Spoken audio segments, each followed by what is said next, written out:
This program is brought to you by the Genesis Communications Network, a world leader in talk radio since 1998. Visit GCNlive.com today.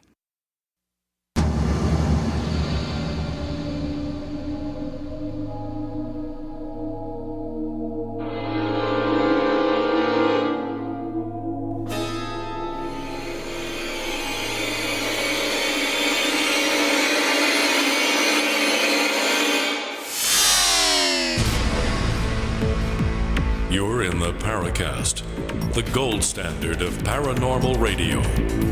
And now, here's Gene Steinberg. Well, Chris is feeling a little bit under the weather, as you'll notice when he starts talking. So we're going to try to keep his participation in this episode at the minimum.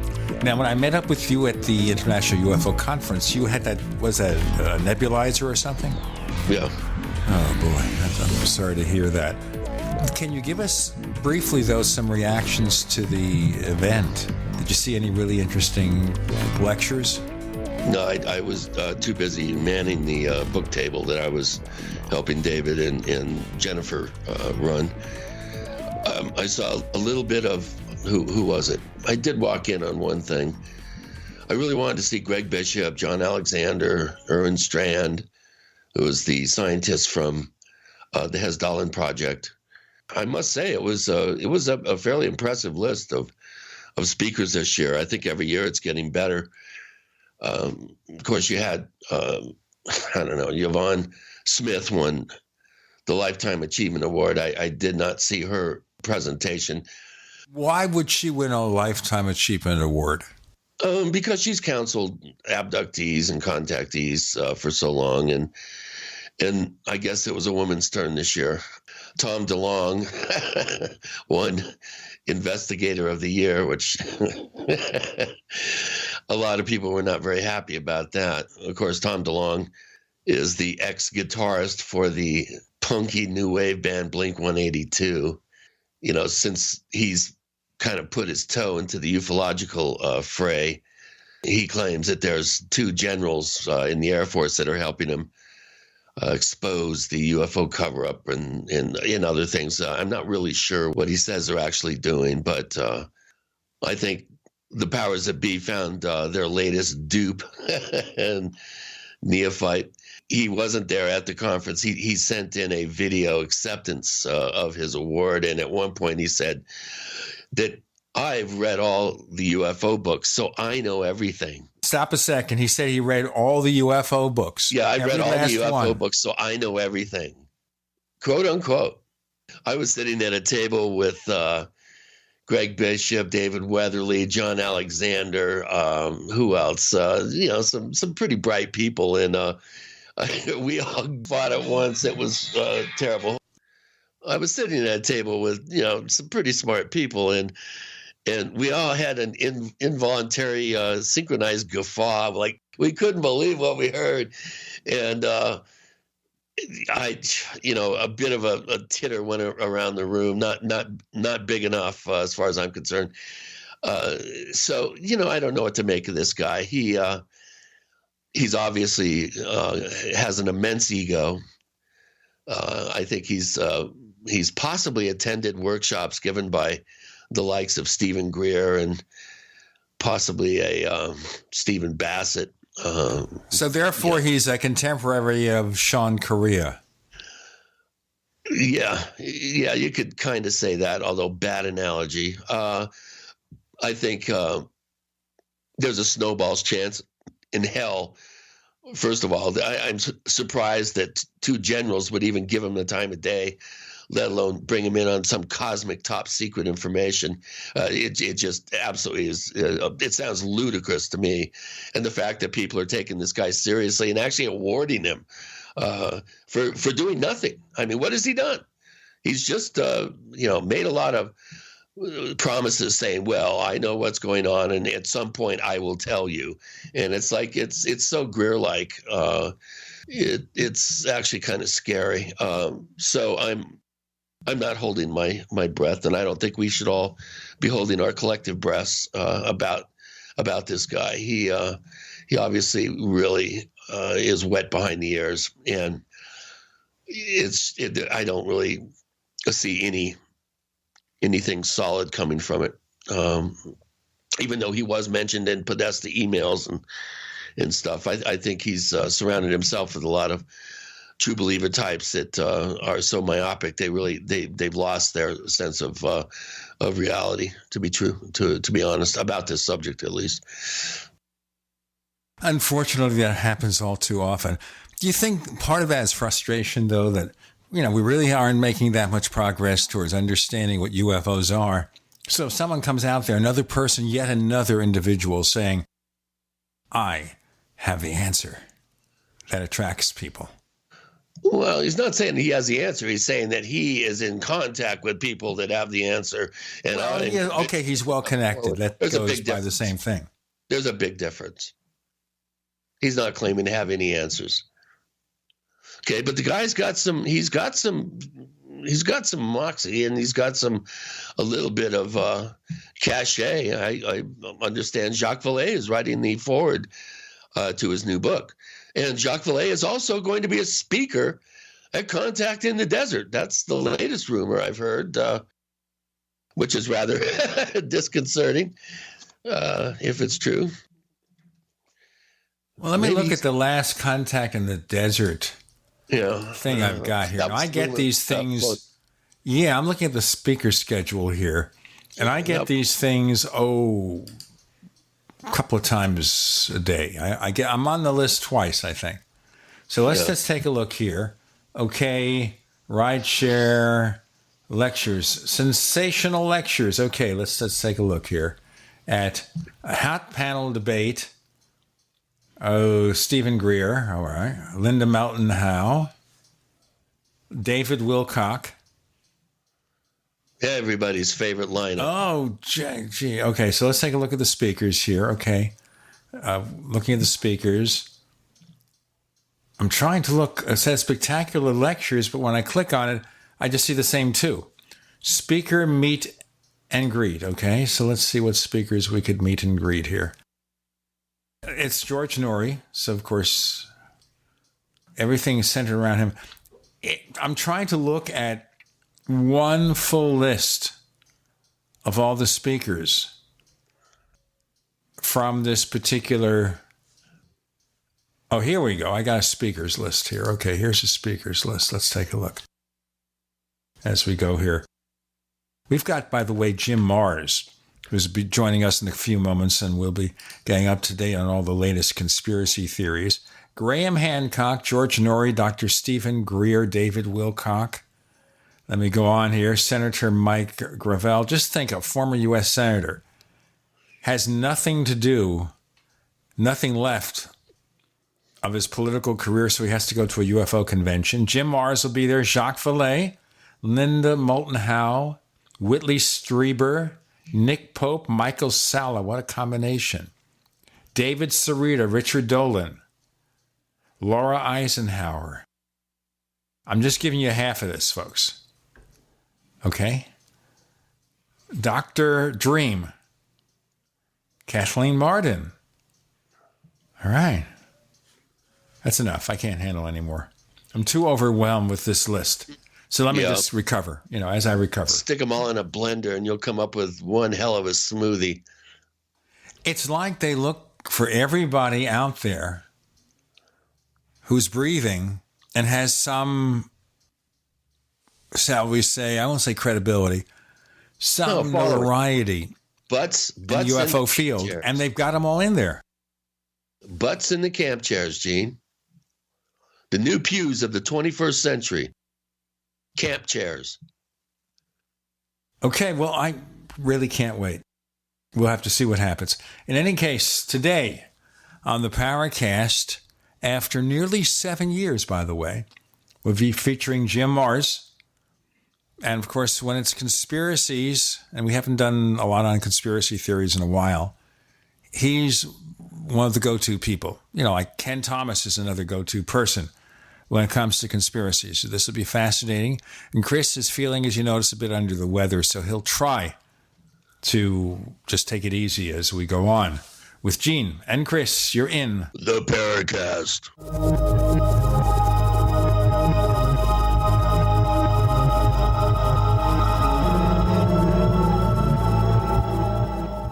We also have swag.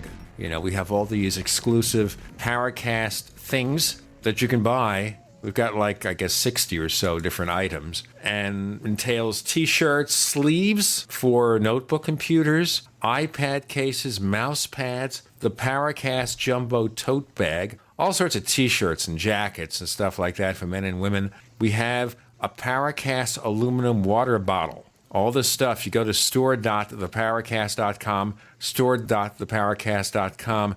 What makes it special is that the items are the best quality, great t-shirts, fabrics, and they have our official logo on them. That's what makes them special, in multiple sizes and colors. We even have stuff for children, stuff for women, stuff for men. We have all sorts of sizes, like small up to X large. A lot of good stuff. That's the swag from the Paracast. You go to store.theparacast.com, stop by, and take a shopping tour. Hi, Peter Vaccaro for ParanormalDate.com. Are you looking for love in all the wrong places? Now you have a chance to change that by signing up for free at ParanormalDate.com. This incredible dating site puts people of like minds together. People who are interested in the strange, the unusual, mysteries, ghosts, UFOs, and the afterlife, and so much more. ParanormalDate.com was developed for you, people seeking a viable alternative to the other dating services. You can join for free by going to ParanormalDate.com, and if you decide you like it and want to connect with people, use the code GEORGE for a substantial discount.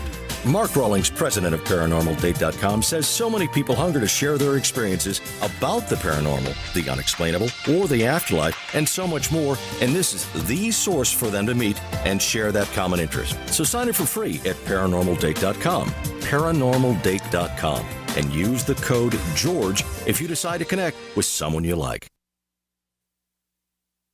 Now's the time to refresh your home and save at Lumber Liquidators Spring Flooring Kickoff Sale. Our stores are packed with the latest spring trends like modern waterproof wood look flooring. It's up to 34% off, or choose from more than 200 styles of pre-finished hardwood from $149. Get deals on over 55 varieties of bamboo from $159, more from 59 cents, and special financing. The Spring Flooring Kickoff Sale ends Tuesday. Visit lumberliquidators.com to find a store near you today. Honey, what is that in your CPAP mask? Oh, that's just my mold collection. Oh, gross! And what is that? What, that bacteria colony right there? Yeah, cool, huh?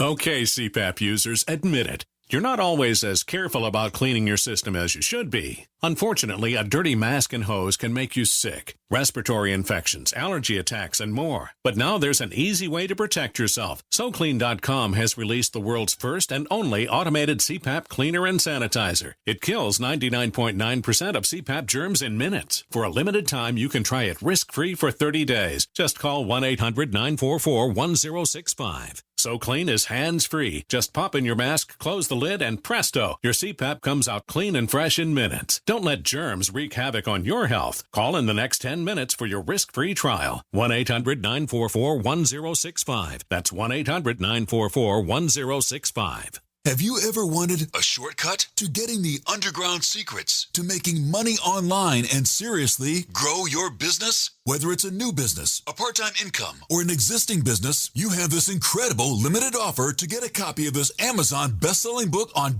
.com success for free. Uncover the success factors to make your business ignite. Go to secretsignite.com. That's secretsignite.com. Get your free copy now. Go to secretsignite.com. We'd like to hear from you. If you have a comment or question about the Paracast, send it to news@theparacast.com. That's news@theparacast.com. And don't forget to visit our famous Paracast community forums at forum.theparacast.com. I don't want to say that I use the three famous words with Jim Marrs, get a Mac. But I did give you those words, didn't I? That's right. He's using Adele. But we won't hold that against him. We're just going to have a pleasant time here catching up with things with Gene and Chris on the Paracast. But first, let me remind you, we've got something special called After the Paracast. And to be able to hear that show, you've got to subscribe to the Paracast Plus at plus.theparacast.com. Jim Marrs, it's actually been, 7 years since we first had you on the show. Do you remember us at all? Well, actually, of course, no. A lot of water under the bridge in 7 years. Yeah, a lot of things have happened. The world has certainly changed a lot. No, that's not exactly right. Hey, Gene, I recognize your name, and I do vaguely recall that. And, hey, you're making a good name for yourself, okay? So you're out there. Well, that's good to be out there. By the way, on GCN, we are among the top 7 streams. Cool. Okay. Yeah, so somebody's listening to us, I guess. Sure. Chris actually didn't join the show till 2 weeks after your appearance. No, so he missed that delight. Well, of course I heard it. I went back and listened to it. I was a listener, a fan of the show at the time. How did you transfer from being a listener to a participant? That's a good question. Somebody just asked me that recently. I don't know. I guess, the listeners really liked it when I was on the show as a guest, and then they had me back on. And then I got invited to do some guest hosting, and after about 6 months, I was the only one left. So it was almost by default. Right. No, well, I've long since realized that audiences actually respond to somebody who actually is saying something. Yeah, it's kind of interesting. Now that you say it. Well, I don't really hold back. I pretty much call spades spades, and hearts. I really have no time for a lot of the myopic true believers, sort of blinders wearing crowd out there. People that don't do their own research, that can't be bothered to really get up to speed on certain subjects, and especially in the paranormal realm and conspiracy realm and stuff. So, what can you do? I just tell it like it is, just like you do. Yeah, exactly. There's just so many people that they only want to listen to something that will support their views. Well, that's why you pick, for example, we don't want to get into politics except peripherally here. You pick the cable news network that seems to support your views, and you don't hear the other side of the story. And regardless of what you believe, I think you have to really widen your horizons because, there are editorial decisions, and we all agree that the mainstream media, whatever it is, the mass media, they're all owned by big corporations, and they're here not to inform you. They're here to make a profit. Absolutely. In fact, I'm to the point now to where I'll have to just admit to you that I am ashamed of my own profession, journalism. There doesn't seem to be very many journalists left in this country. This is very interesting because it takes us back to the conspiracy theories. And I think we all kind of believe the government, and most of us believe the media, and then JFK was shot. And I know for me, and I'm talking about somebody who's an old guy, and Jim, I don't know how old he is, but, he's been around for a couple of years. Probably older than you. I'm not going to date myself, but I was almost grown before there was television. Can you imagine? No television. And it wasn't like we couldn't afford a television. I mean, there was no television. I think we got our first television in about the mid-50s, 54, 55, something like that. Well, we didn't have a TV either, to be blunt, in the 1950s. And I remember the 1950s. We didn't have a TV set. But here's the thing, and you'll see it because, in a sense, you're almost a contemporary of me. Right after the JFK shooting, and we had all the TV events and everything, and basically there was nothing on television for days. And maybe a year or two later, there's this New York State Assemblyman, I guess he might have been former by then, Mark Lane, is doing lectures. Wait a minute, this is not working. This rifle could not have performed these deeds. And he went into all the questions. When did you start to question it? That very weekend, because I grew up in Texas. I had bolt-action rifles. I'd been deer hunting, and I knew full well that to fire, and you have to fire the gun, then you have to cock the bolt, eject the empty shell, throw the bolt forward to chamber a live round. Then you have to regain your sight picture, and then you can squeeze the trigger, and then it goes through that whole process again. So that very day of the assassination, they were interviewing all these people who'd been in or around Dealey Plaza, and the commonality of their statements was that there had been one shot, a pause, and then two shots right on top of each other, kind of a bang, bang, bang. Okay, well, that really piqued my curiosity because I knew you cannot get a bang, bang with a bolt-action rifle. You have to cock the bolt. You have to do the whole procedure I just outlined. So it's got to go bang, bang, bang. So right off the bat, and there were people talking about shots from two different directions, at least two different directions. So I thought, well, that makes sense if there were more than one person shooting. But then, of course, they came out and they said, no, it's only Lee Harvey Oswald with his old bad Italian Mannlicher rifle from World War II up in the school book depository, and he managed to hit 2 out of 3 shots. And I'm just going, whoa, wait a minute. And so that got me going, but I didn't have anything to put in its place because, as you just said, back then we were just coming off of World War II, and my uncles and dad all fought in the war, and, you know, we were God's gift to freedom and democracy, and we had saved the world from the Nazis and the Japanese imperialists, and, you know, God was in his heaven and all was right with the world. And we trusted the government, and we trusted what they said. So actually, it was not until about 1972, I think, the fall of 1972, when one of the Watergate burglars finally went before the judge and says, okay, I'm going to fess up. We were actually working for the Committee to Re-elect the President, with acronym CREEP. I always loved working for the CREEP. Then at that point, I realized Nixon had been lying through his teeth when he said he didn't know anything about all this. And that was pretty good epiphany for me, because I finally realized that, wait a minute.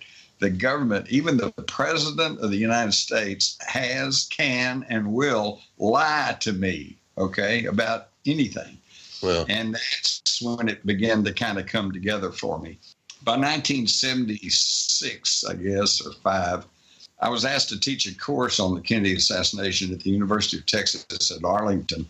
And I thought, well, now that's going to be interesting because, you know, the big problem both with broadcast and with print media is you never quite have enough space or enough time to tell everything that you really know about a subject.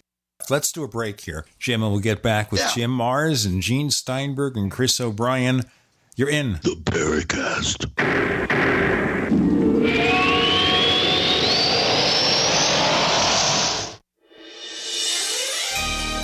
Thank you for listening to GCN. Be sure to visit GCNlive.com today. Water is the single most important thing your body needs, so you want to be sure it's the best for you and your family. Since 2005, thousands have depended on Berkey purified water. The Berkey Guy provides the lowest priced filtration systems in every size. For incredibly delicious water now and in an emergency, get to GoBerkey.com or call 877-886-3653.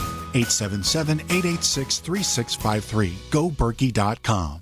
Hunters, anglers, campers, and survivalists, get back to nature. Expand your horizons with the highest quality, most versatile, unique slingshots and sling bows on the market at slingbow.com. Slingbow products are compact and models start from just $17.98. They're perfect for your bug-out bag or storing in your vehicle. Give yourself and your loved ones the excitement and tradition of slingbow, a new frontier in archery and truly modern twist on this primitive survival tool. Feel the thrill only at slingbow.com. All right, guys, we're ready for our Four Seasons sunroom, and Daddy's gonna get a rec room with refreshments. Oh no, we'll be sleeping under the stars. Mom, what about the one with, you know, the fun? Nice try, little bro. It's a gym. My gym. Hey, Grandma's getting her Four Seasons garden room, weather tight and still like being outdoors. Maybe a living room. Oh no, wait, a family hub. Yeah! No matter what the budget, the season, or the climate, Four Seasons Sunrooms let you and your family enjoy the outdoors inside. Call now to hear more about these great offers from the premier manufacturer of sunrooms since 1975. 4 reasons for 4 seasons now. To find out more, call toll-free 800-848-6333. That's 800-848-6333. Have you checked your Google search results lately? Search results are usually the first impression that people form of you or your business. So make sure that they create a positive impression with ReputationDefender.com. What the internet says about you can have a big impact on your life and your livelihood, even if it's not true. Fortunately, you can now control how you look online and in online search results with ReputationDefender.com. Call 800-831-0771 now. That's 800-831-0771 for your free reputation analysis. If you have negative material from an ex-employee, upset patient, or former client, newspaper article, legal issue, social media, or other source showing up in your search results, you can combat it with ReputationDefender.com. Our dedicated experts in patented technology can help make your online search results look their best. Call 800-831-0771 to learn more. 800-831-0771. That's 800-831-0771. Or visit ReputationDefender.com.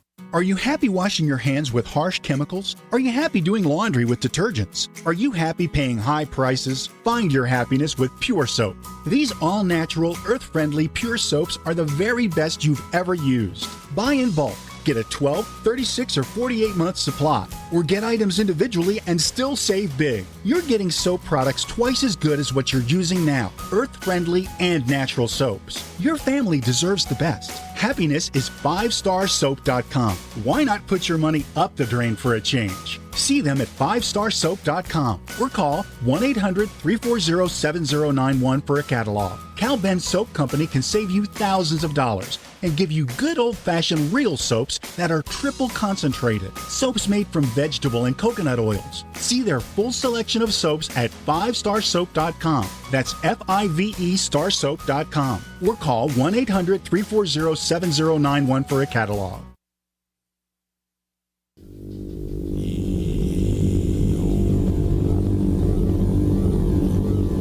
This is Jacques Vallée. You're listening to the Paracast, the gold standard of paranormal radio.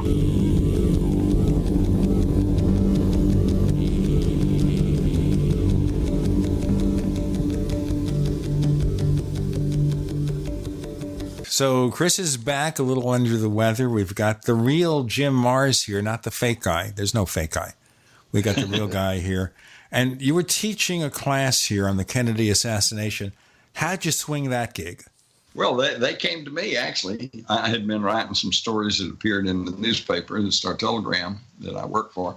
The head of the department came to me and asked me if I want to go to lunch. And during lunch, he said, have you ever thought about teaching a course on the Kennedy assassination? And I said, no. I said, but you know what? That's kind of interesting, because if I taught a course, maybe then I would have the time to go into all of the various details and the various bits of information that I'm aware of and that has really never been told to the public.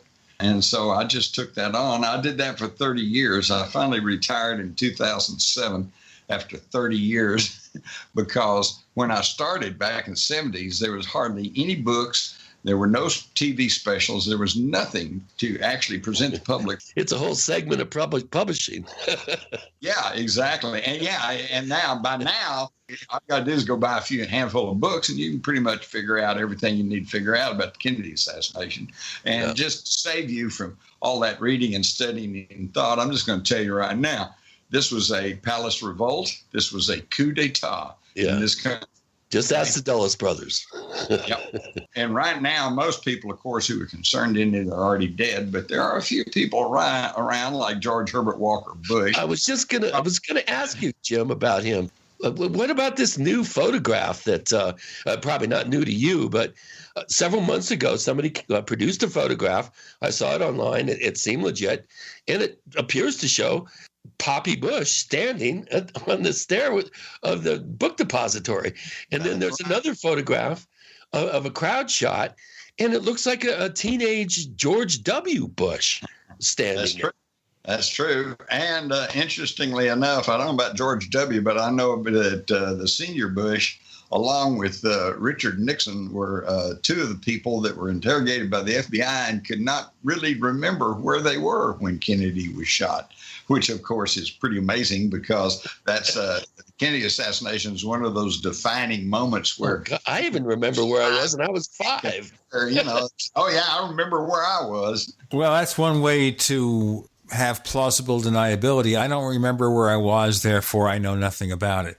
By the way, Let me just drop this in, talking about Palace Coup. We all are familiar with, I guess, someone who did work with Nixon, Roger Stone, who is currently a friend of President Trump. He says it was Johnson who did it. Yep. Obviously, for the connection of being the person who benefits most from the death of Kennedy. Right, but that's drawing assumptions. He benefited, so he must have been involved. Let me put it this way. In a court of law, there is a category known as accessory after the fact, okay?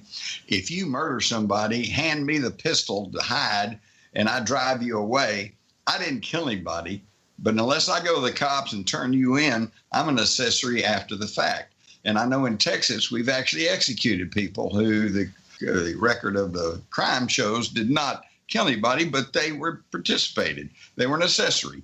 And we execute them because under our legal system, if you're an accessory, you are considered just as guilty as the person who pulled the trigger.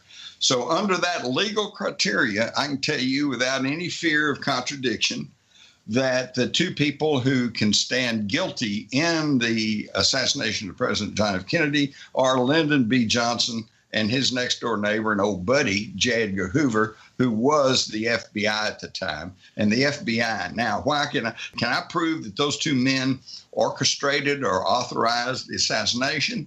No. But what I can prove beyond any reasonable shadow of a doubt is that both those men took steps to block and blunt any meaningful, truthful investigation into the assassination. This is what makes them accessories after the fact, and they are guilty under our legal standards. So there you go. And both of those men profited handsomely from the assassination. Johnson was about to be sent to jail because of some of his corrupt dealings, okay? Well, of course, once the shots are fired, Kennedy's dead, and he becomes president, everybody backed off, all right? And he continued to be president. Let's just pursue that for a second before we go to Hoover. All right. We've heard of him being a wheeler dealer, but where was the evidence that would create the situation of a crime there that he could be charged with? Well, because Cliff Carter, his chief assistant, goes to, here's just one incident, goes to John Connolly and collected the clothes he was wearing, okay, bloodied, bullet holes in it, everything else. And yet, when that was turned over to the Warren Commission, that suit had been cleaned and pressed and essentially destroyed as forensic evidence in the crime. So that's just one. The other thing is that the Kennedy's limousine, in fact, they're at Parkland Hospital in Dallas. Secret Service agents were scrubbing down the car, replacing windows, and then Johnson ordered that the whole car be sent and be rebuilt. Okay, and this was all long before any investigators could look at the car and determine, where bullet marks were, or trajectories and everything else. This is clear destruction of evidence. In fact, both Hoover and Johnson can be demonstrated to have practiced these crimes: destruction of evidence, suppression of evidence, alteration of evidence, suppression of evidence, and intimidation of witnesses. We understand what's going on there. But the implication, what you said, is before this happened, had this not taken place, Johnson could have been charged with a crime for other things. Yes. In fact, I talked with a man who worked for Life magazine, and the week after that November when the assassination happened, Life magazine was all set to run a big story exposing Johnson and some of his corrupt dealings. And of course, once the assassination happened, the guy said they scratched all that and ran with the assassination. Well, that was one way to stop the inquiry. Okay, what about J. Edgar Hoover? Well, J. Edgar Hoover, of course, over and above of flitting around in his tutu, was so susceptible to blackmail through the mafia and everybody else because they knew about his homosexuality. They knew about his gambling. He knew about the payoffs he had and his connections with the mafia. Keep in mind that J. Edgar Hoover, through the 50s and early 60s, had publicly maintained there was no such thing as organized crime. The mafia didn't exist, okay?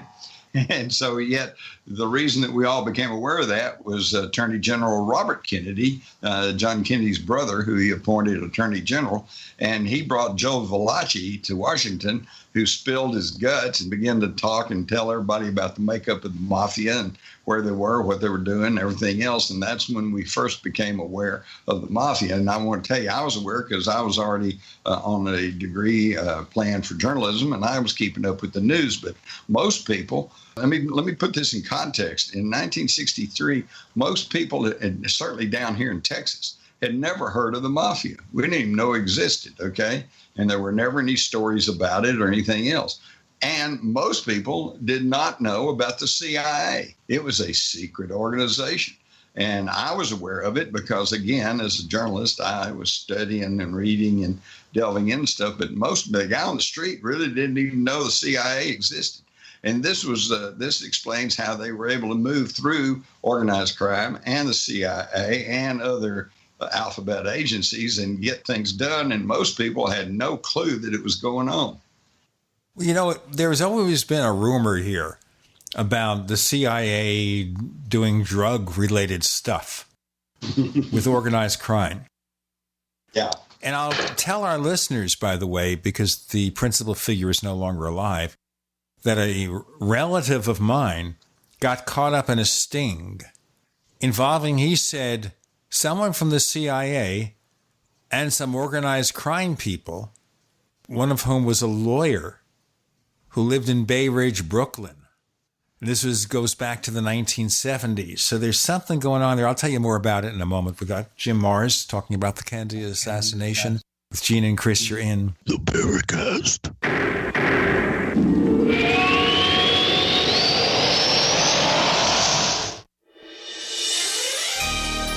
Thank you for listening to GCN.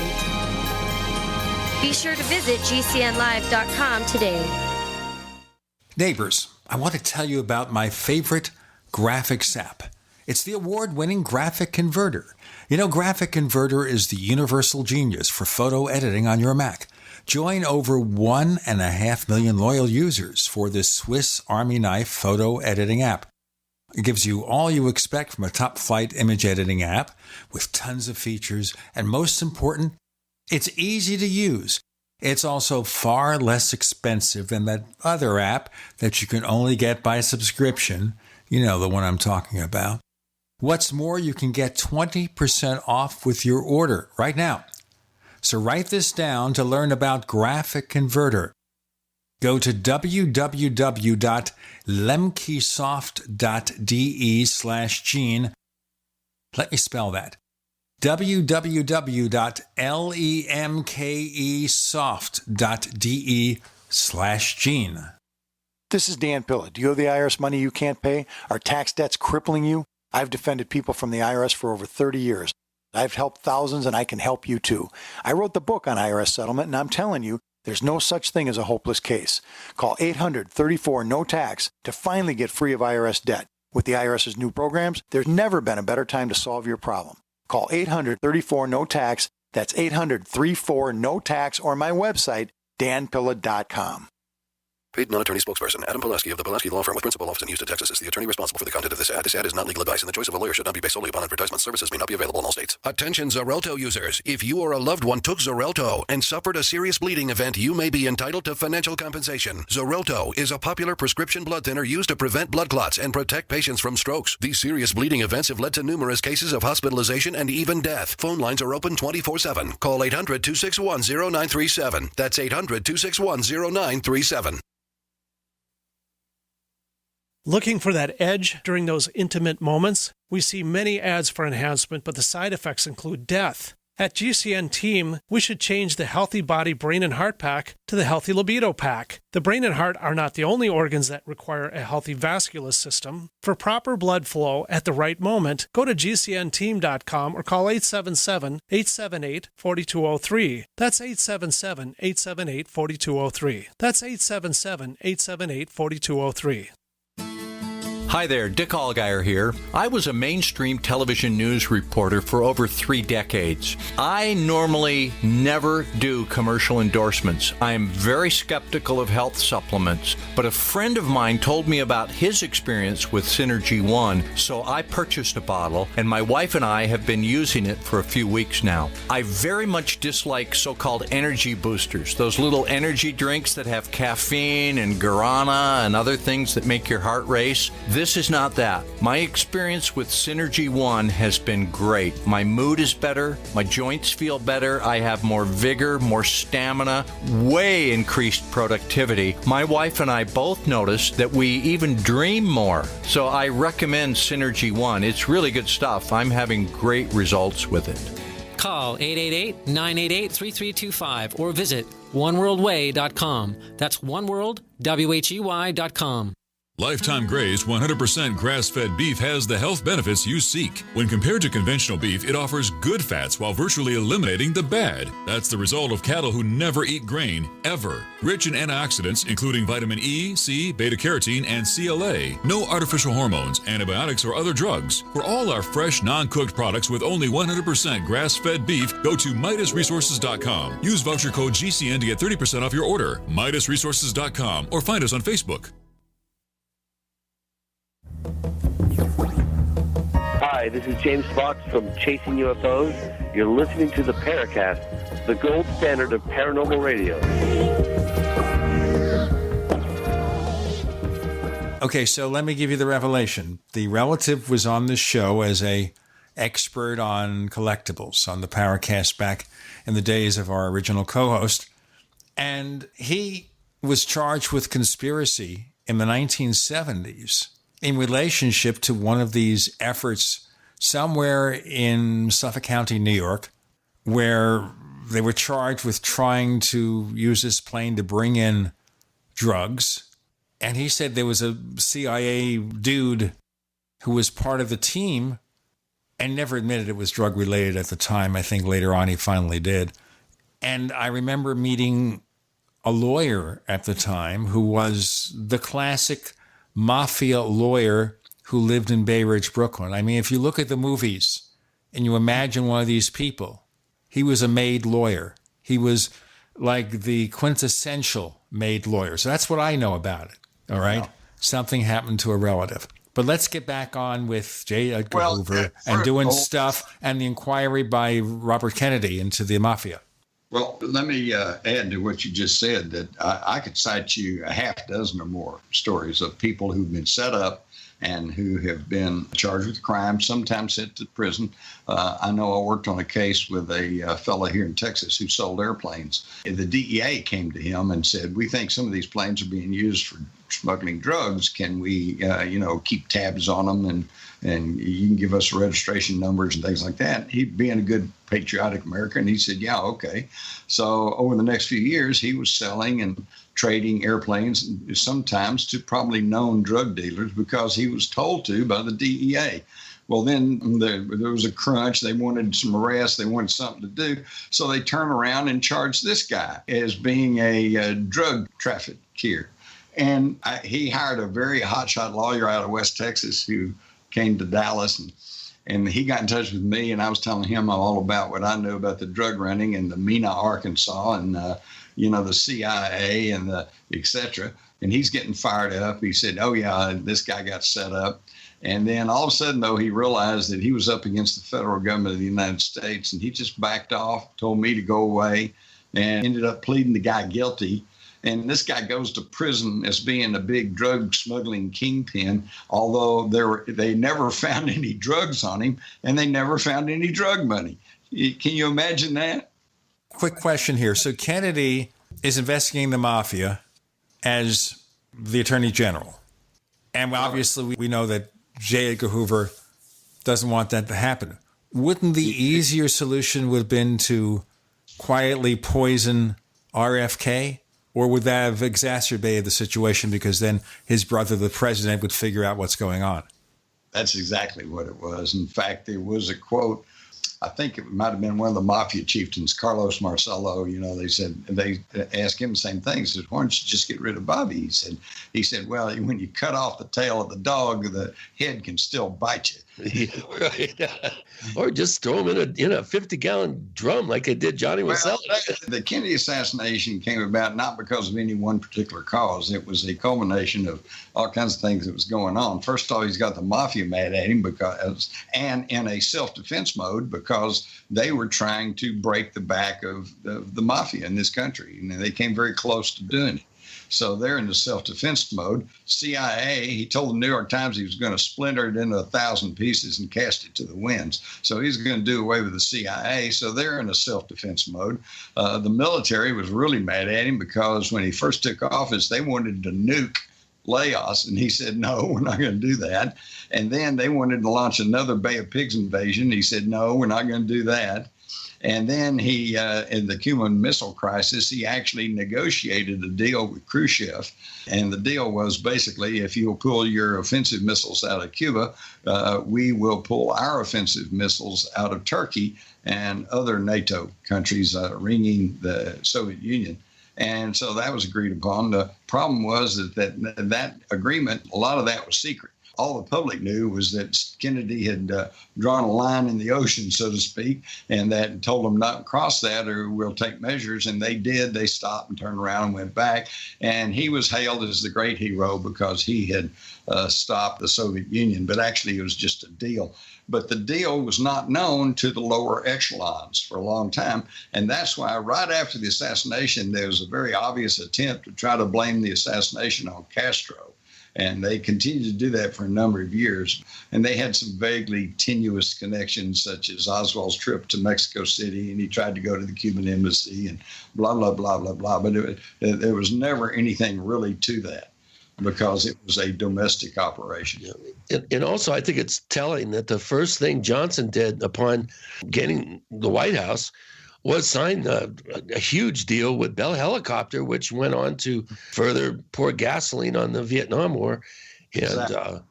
and that Kennedy wasn't willing to sign that big contract with Bell for all those Huey helicopters for the emerging concept of air cavalry. That's exactly right. And it would even got more expanded than that. Johnson was representing Texas. In Texas, we had all these defense industries here. We had LTV, Ling-Tim Covalt. We had Texas Instruments. We had Bell Helicopter. We had General Dynamics. We had the SAC base there in Fort Worth, all like that. And then, of course, the Brown and Root, George Brown, had put Johnson into office back in the 40s because they had started work on a dam in South Texas and then not gotten fully federal funded, and they were out of their own pocket by about $12 million, and the congressman who had pushed that through for them suddenly died of a heart attack or died. They managed to get Johnson in there with the whole idea of renewing the contract and saving them their $12 million, which he did. Okay, so then he goes on. You mentioned Vietnam. In Vietnam, the Cam Ranh Bay, the big seaport there that Brown and Root almost exclusively built. A lot of money flowing. A lot of money flowing in the war industry. And, this is why. And Kennedy, I think, would have shut that down. He was famous for saying about the Vietnamese that it's their war and they're either going to win it or lose it. And there's no doubt in my mind that John Kennedy would never have allowed the introduction of ground combat troops in Vietnam. He did increase some of the advisors over there, but then in early November 1963, right before he was assassinated, he ordered that 1,000 military advisors be withdrawn and began to withdraw our people from Vietnam. And he said he thought that we could all be out by the end of 1965. Yeah. But of course, we never got to experience that because as soon as he was, now here's another interesting tidbit. You guys are going to love this.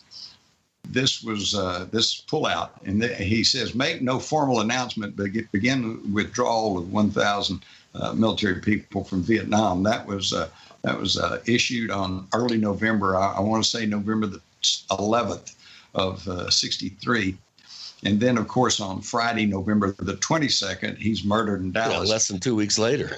Yeah. And on Monday, following the Friday assassination, Johnson issues a National Security Action Memorandum 273, which reverses this pullout order, says do not drop any troops lower than the time of the Diem brothers, which was at the 1st of November.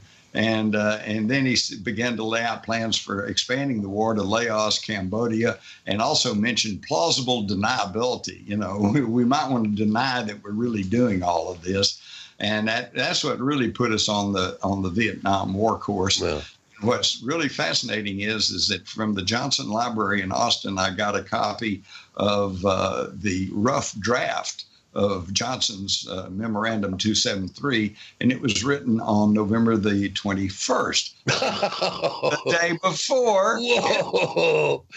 So see, they were already shifting stuff. They knew he wasn't going to come back from Texas. That's a smoking sharpshooter's rifle. Yeah. Well, and another thing too is you mentioned Brown and Root. Of course, the same name crops up for the Gulf War. Here we have, Desert Storm or Operation Iraqi Liberation, which I think was the initial name for W's foray into the $3 trillion foray into the Middle East. Of course, the acronym OIL wasn't immediately identified, and when it was, they changed it to Operation Iraqi Freedom. But KBR made how many billions of dollars off of the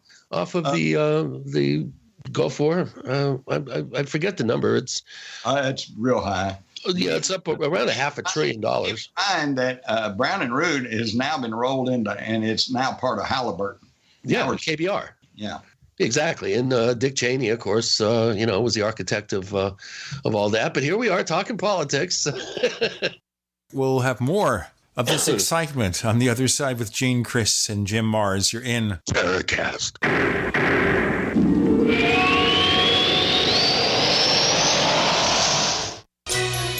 Thank you for listening to GCN. Visit GCNlive.com today. Attack of the Rockoids has been well received by critics and readers alike. It's a thrill-a-minute story you'll never forget. A former U.S. military intelligence officer is haunted by intense dreams about a beautiful woman pleading for his help after a terrible battle in outer space. But the dreams turn out to be true and thrust him into a telepathic love affair with a woman whose faraway planet is intent on destroying the Earth. And now the gripping tale continues in The Coming of the Protectors. It's the second book of the Rockoids trilogy, a galaxy-spanning adventure that pits our hapless heroes against powerful, fanatical enemies that threaten the lives of freedom-loving beings everywhere. Attack of the Rockoids and The Coming of the Protectors. Classic science fiction at its best, available now. For more details, visit rockoids.com. That's ROCKOIDS.com. Now there's a proven powerful anti-inflammatory that absorbs 40 times better. Yes, Nano Curcumin Plus from One Planet Nutrition contains smaller particle size that allows absorption over 40 times better into your bloodstream. Nano Curcumin Plus may also help reduce pain and inflammation, detoxify, and help against heart disease and diabetes. Nano Curcumin Plus is now on sale at OnePlanetNutrition.com. Use promo code GCN for your special discount at OnePlanetNutrition.com, the next generation of nutritional supplementation.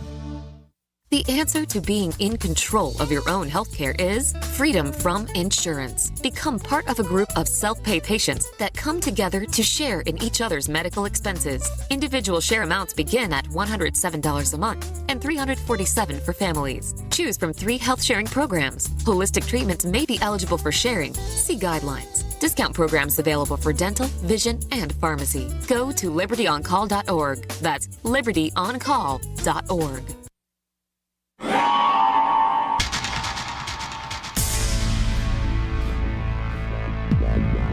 Welcome back to the Paracast, the gold standard of paranormal radio. And now, here's Gene Steinberg.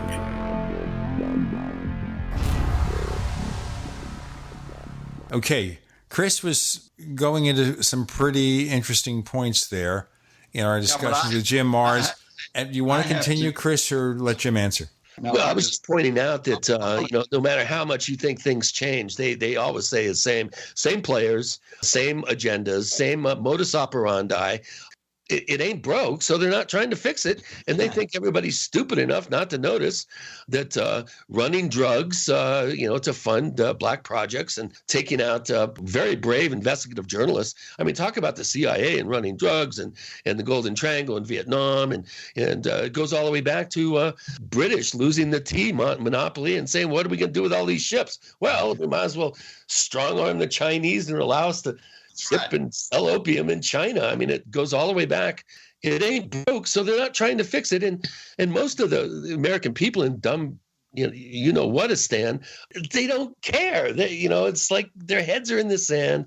Their pink little tushies are in the air, waiting for the jackboot. And it's unfortunate that, we end up with such a knee-jerk reaction by the collective against politicians, and we end up in the situation that we're in now. Chris, I have to contradict you here. I don't think we're talking politics here, okay? Politics is when they want to build a new highway or a new school, and then maybe the different parties and different individuals argue over how they're going to fund it. That's politics. That's normal stuff. What we're talking about is criminal activity. Okay. And I'll admit, I've heard all my life, in decent company, you don't want to discuss religion or politics, which is probably a good rule of thumb, unless you're really good friends. But hey, nobody ever said you can't discuss criminality. Good point of distinction there. Well, looking at Donald Trump's, cabinet and his probably beholden to relationships with certain kind of unsavory Russians under the scenes, and then one very visible Russian. It's very interesting. I saw a list of connections between Trump insiders with. Hey, come on, guys. Let's be fair and square about the whole thing. All through those presidential debates, Hillary Clinton kept asking Trump, "What are your deals with Russia?" And he kept saying, "I don't have any deals with Russia." Well, nobody ever asked Hillary, "What about your deals with Russia?" Because his Secretary of State. Jim, I'd rather not. We're going down a rabbit hole because what you're talking about is a deal that involved 9 agencies, and I'd rather not get into that rabbit hole because it's not really getting into our conspiracy here about the JFK assassination. Part and parcel of the same unfolding, very nasty card game. And as far as Trump in bed with the Russians, and they're really, And let me put it this way: if the Russians were able to influence our national elections, we would not have had Barack Hussein Obama for 8 years. All right, let's leave it there and let's get back to the other stuff because I think that gets to be more fascinating. Now, here's the thing: we can look at all the stuff about the Kennedy assassination, but is it ever going to be solved for real? Oh, it's already solved. I've already told you what it was. It was a coup.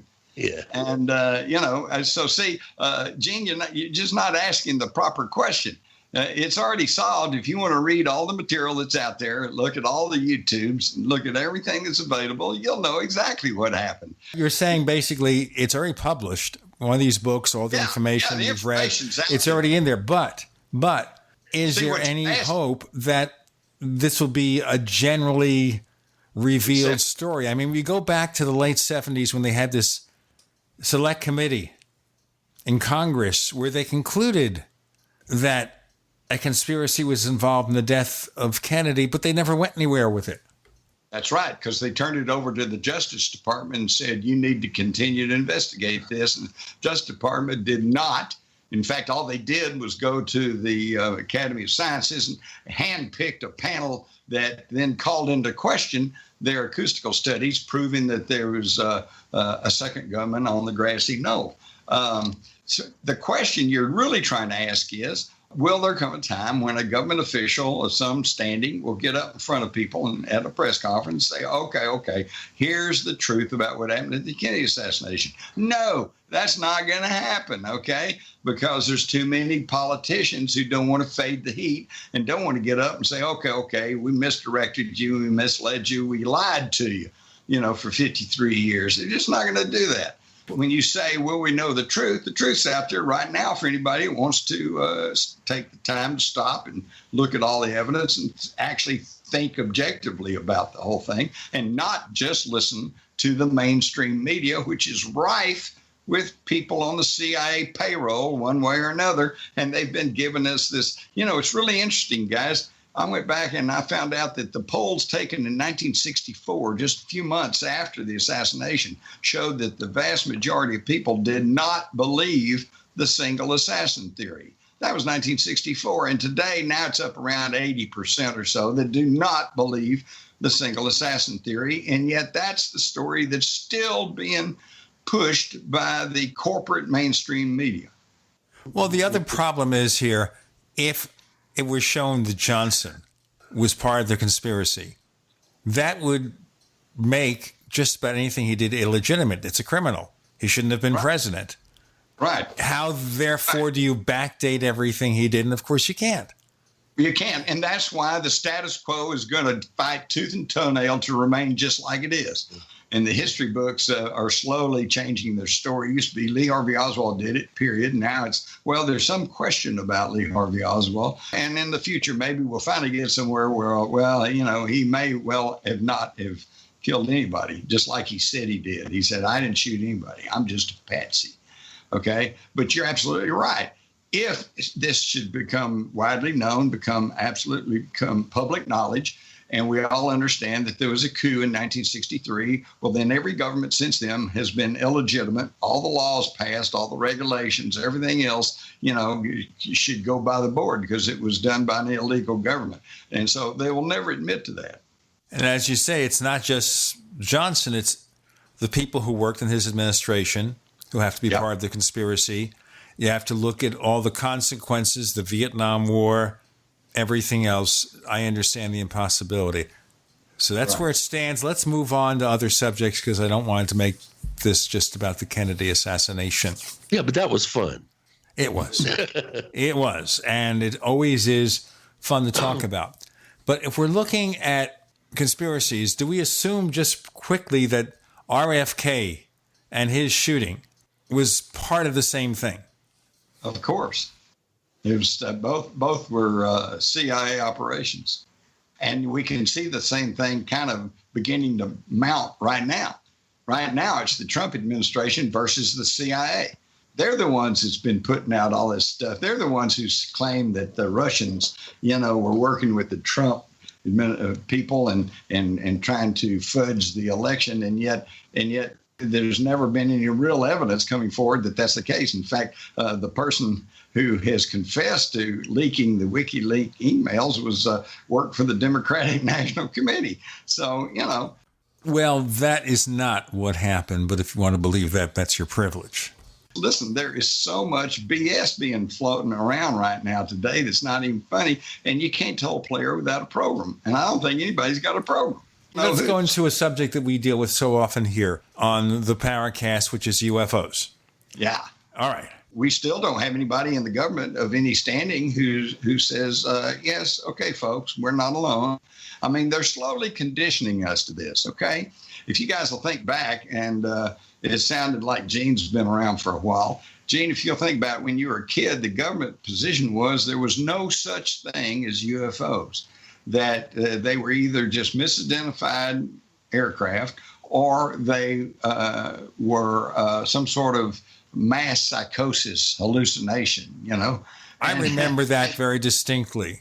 Okay, we got more to come here with Jim Marrs. We're going to get into the UFO mystery, into the possibility of disclosure, or that's just one of those forlorn promises that never happens. Gene Steinberg, Chris O'Brien, Jim Marrs, you're in the Paracast.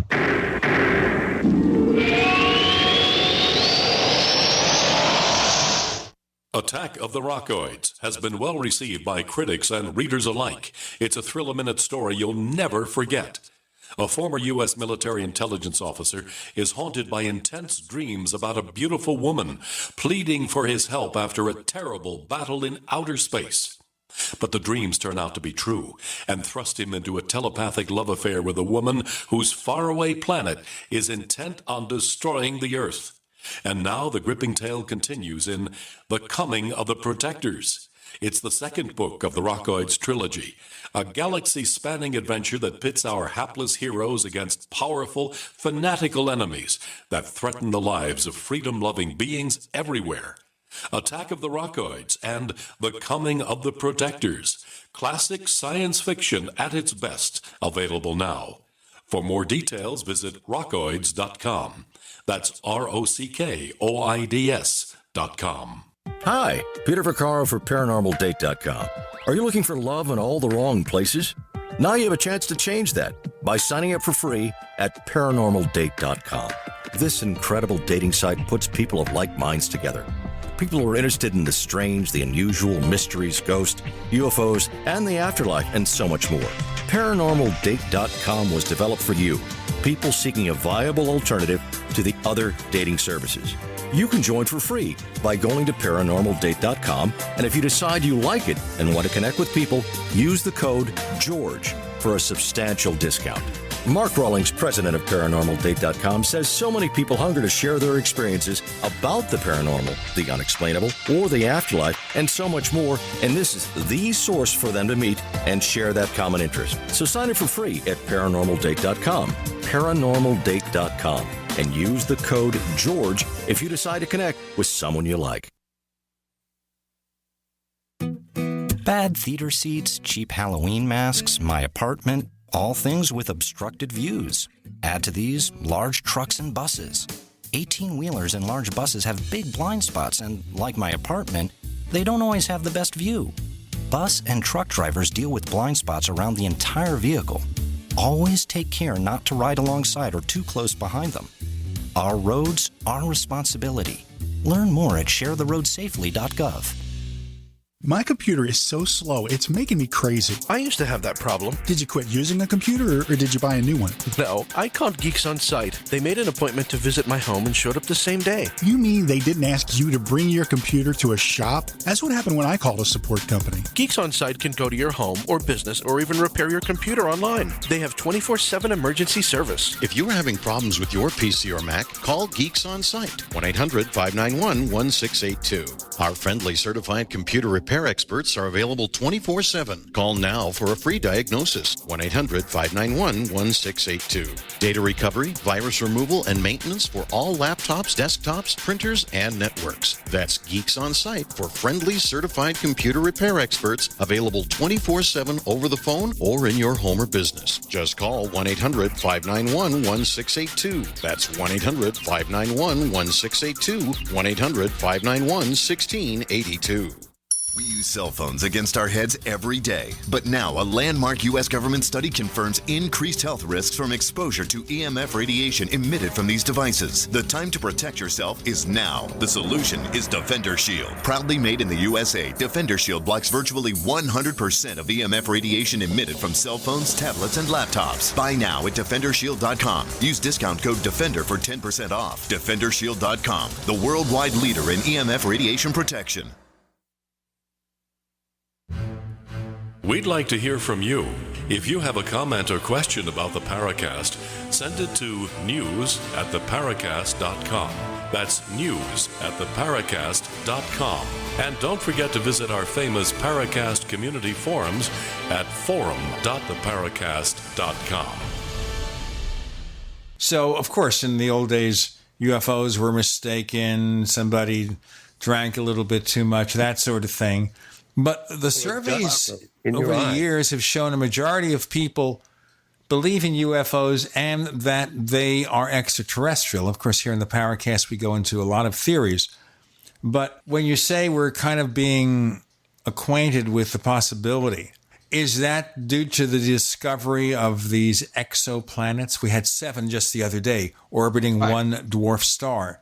Does that say, okay, we're now going to get people comfortable with life in space? Look at all these planets we've discovered, and there are many more that may have life possibly similar to ours. Is that part of it? Absolutely. That's just one of the latest steps in the conditioning process to condition the public to the idea that there's life outside the Earth and intelligent life. What I wanted to tell you, Gene, was as a young reporter, and I heard they were saying, well, it's just possibly a mass psychosis. And I'm thinking, wow, a heretofore undiscovered contagious mass psychosis. Now, there's a story right there. But, of course, you don't hear that anymore because with the advent of the camcorder and the iPhone, everybody's taking pictures of UFOs today. And even if you discount half of them as some sort of hoax, that still leaves the other half that's unexplained. So we now know there's really no question. There's UFOs. There's something flying around. It's not ours. Okay. And the thing is, the conditioning process has worked quite well.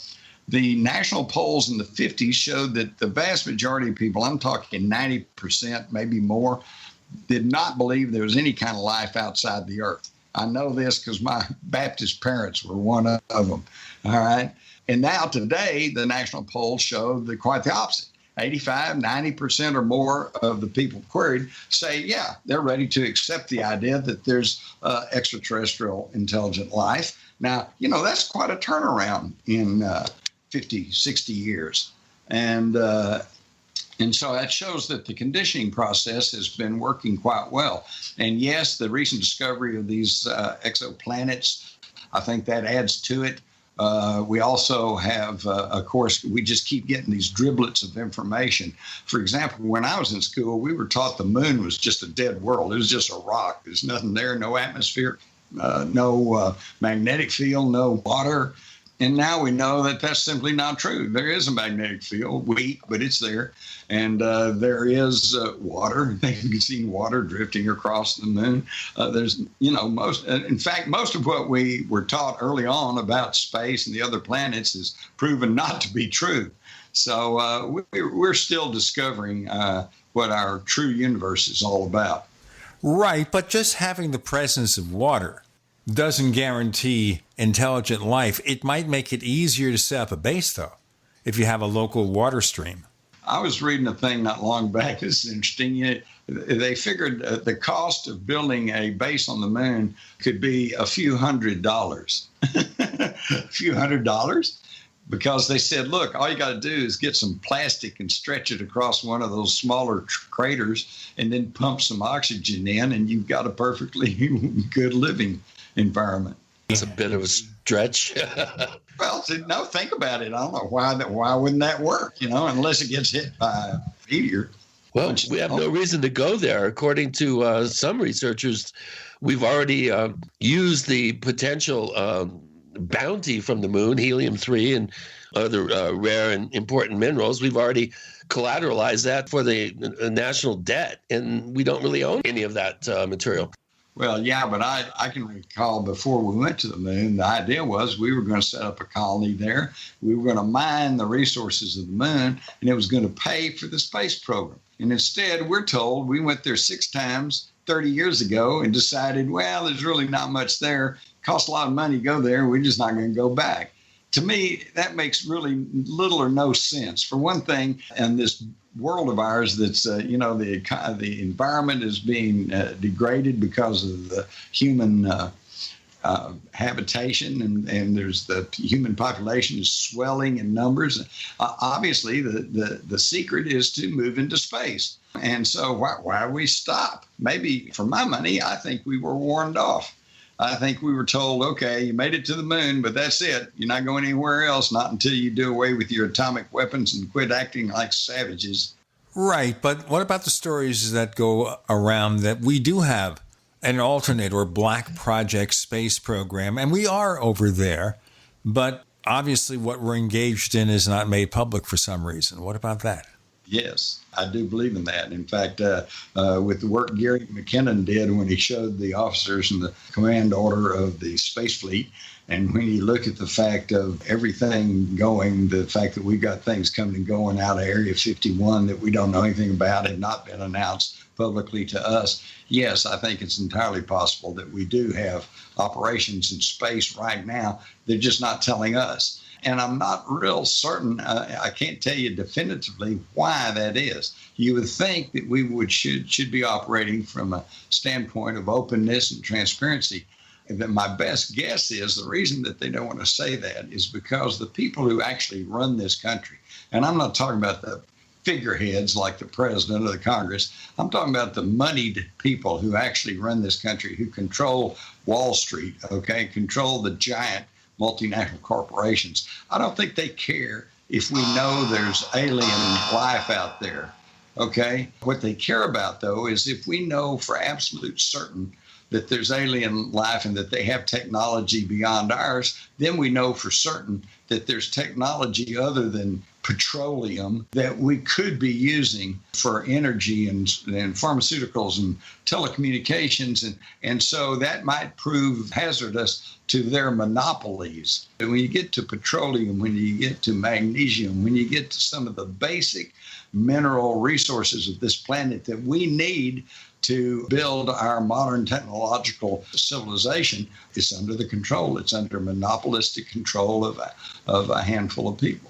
The 1%, if you will. Yeah, but again, the obvious question that any skeptic would immediately pose would be, how could you keep such a massive amount of infrastructure work and the amount of workers and just what would go into something like a secret space program? And how do you keep all that secret, all these thousands of people?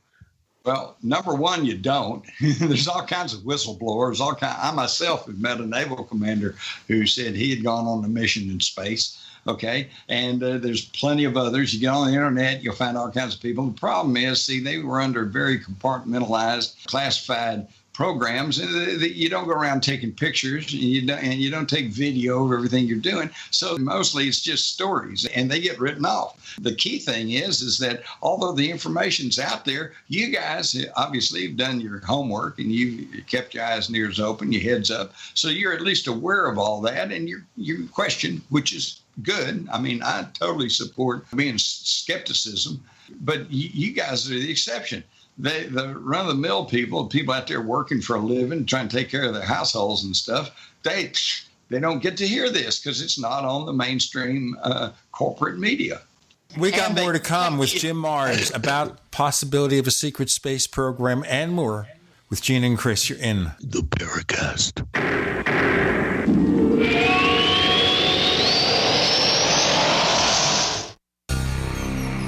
Thank you for listening to GCN. Visit GCNlive.com today. Paid non-attorney spokesperson Adam Pulaski of the Pulaski Law Firm with principal office in Houston, Texas is the attorney responsible for the content of this ad. This ad is not legal advice, and the choice of a lawyer should not be based solely upon advertisement. Services may not be available in all states. Attention Xarelto users. If you or a loved one took Xarelto and suffered a serious bleeding event, you may be entitled to financial compensation. Xarelto is a popular prescription blood thinner used to prevent blood clots and protect patients from strokes. These serious bleeding events have led to numerous cases of hospitalization and even death. Phone lines are open 24/7. Call 800-261-0937. That's 800-261-0937. Did you know there's a new group of water contaminants with unknown health effects? These emerging contaminants lurking in your water may include prescription over-the-counter drugs and new types of herbicides and pesticides. ProPure's improved Pro 1G 2.0 filter meets NSF 401 standards to help reduce these emerging contaminants. To find out more, visit your authorized ProPure dealer or ProPureUSA.com. That's PROPURUSA.com.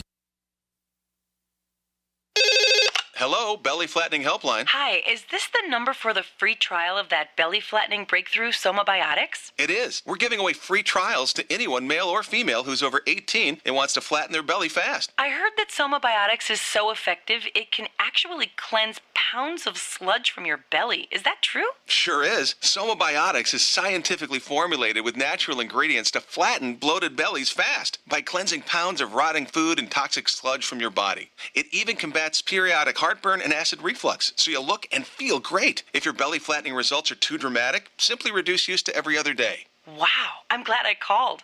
If you're over 18 and want to flatten your belly fast, call now for a free trial of Somabiotics. 1-800-957-5396. But hurry, call now for details while they're still giving these trials away for free. 1-800-957-5396. If lines are busy, try again. That's 1-800-957-5396. Individuals and businesses with tax problems, listen carefully. Do you feel like you're losing control over your finances? If you owe over $10,000 in back taxes or have unfiled tax returns, we can help you take back control. The IRS is the largest and most aggressive collection agency in the world, and they can seize your bank account, garnish your paycheck, close your business, and file criminal charges. Take control of your tax problems now by calling the experts at Tax Mediation Services and take advantage of the Fresh Start program and new laws that may allow us to negotiate a settlement for the lowest amount possible. Our team of tax attorneys and enrolled agents can stop collections and get you protected so you can take control of your financial future. Tax Mediation Services is accredited by the Better Business Bureau. Call now for a free case review and a price protection guaranteed quote. Call Tax Mediation Services now at 800-615-7709. That's 800-615-7709. 800-615-7709. Have you checked your Google search results lately? Search results are usually the first impression that people form of you or your business, so make sure that they create a positive impression with ReputationDefender.com. What the internet says about you can have a big impact on your life and your livelihood, even if it's not true. Fortunately, you can now control how you look online and in online search results with ReputationDefender.com. Call 800-831-0771 now. That's 800-831-0771 for your free reputation analysis. If you have negative material from an ex-employee, upset patient, or former client, newspaper article, legal issue, social media, or other source showing up in your search results, you can combat it with ReputationDefender.com. Our dedicated experts in patented technology can help make your online search results look their best. Call 800-831-0771 to learn more. 800-831-0771. That's 800-831-0771. Or visit ReputationDefender.com.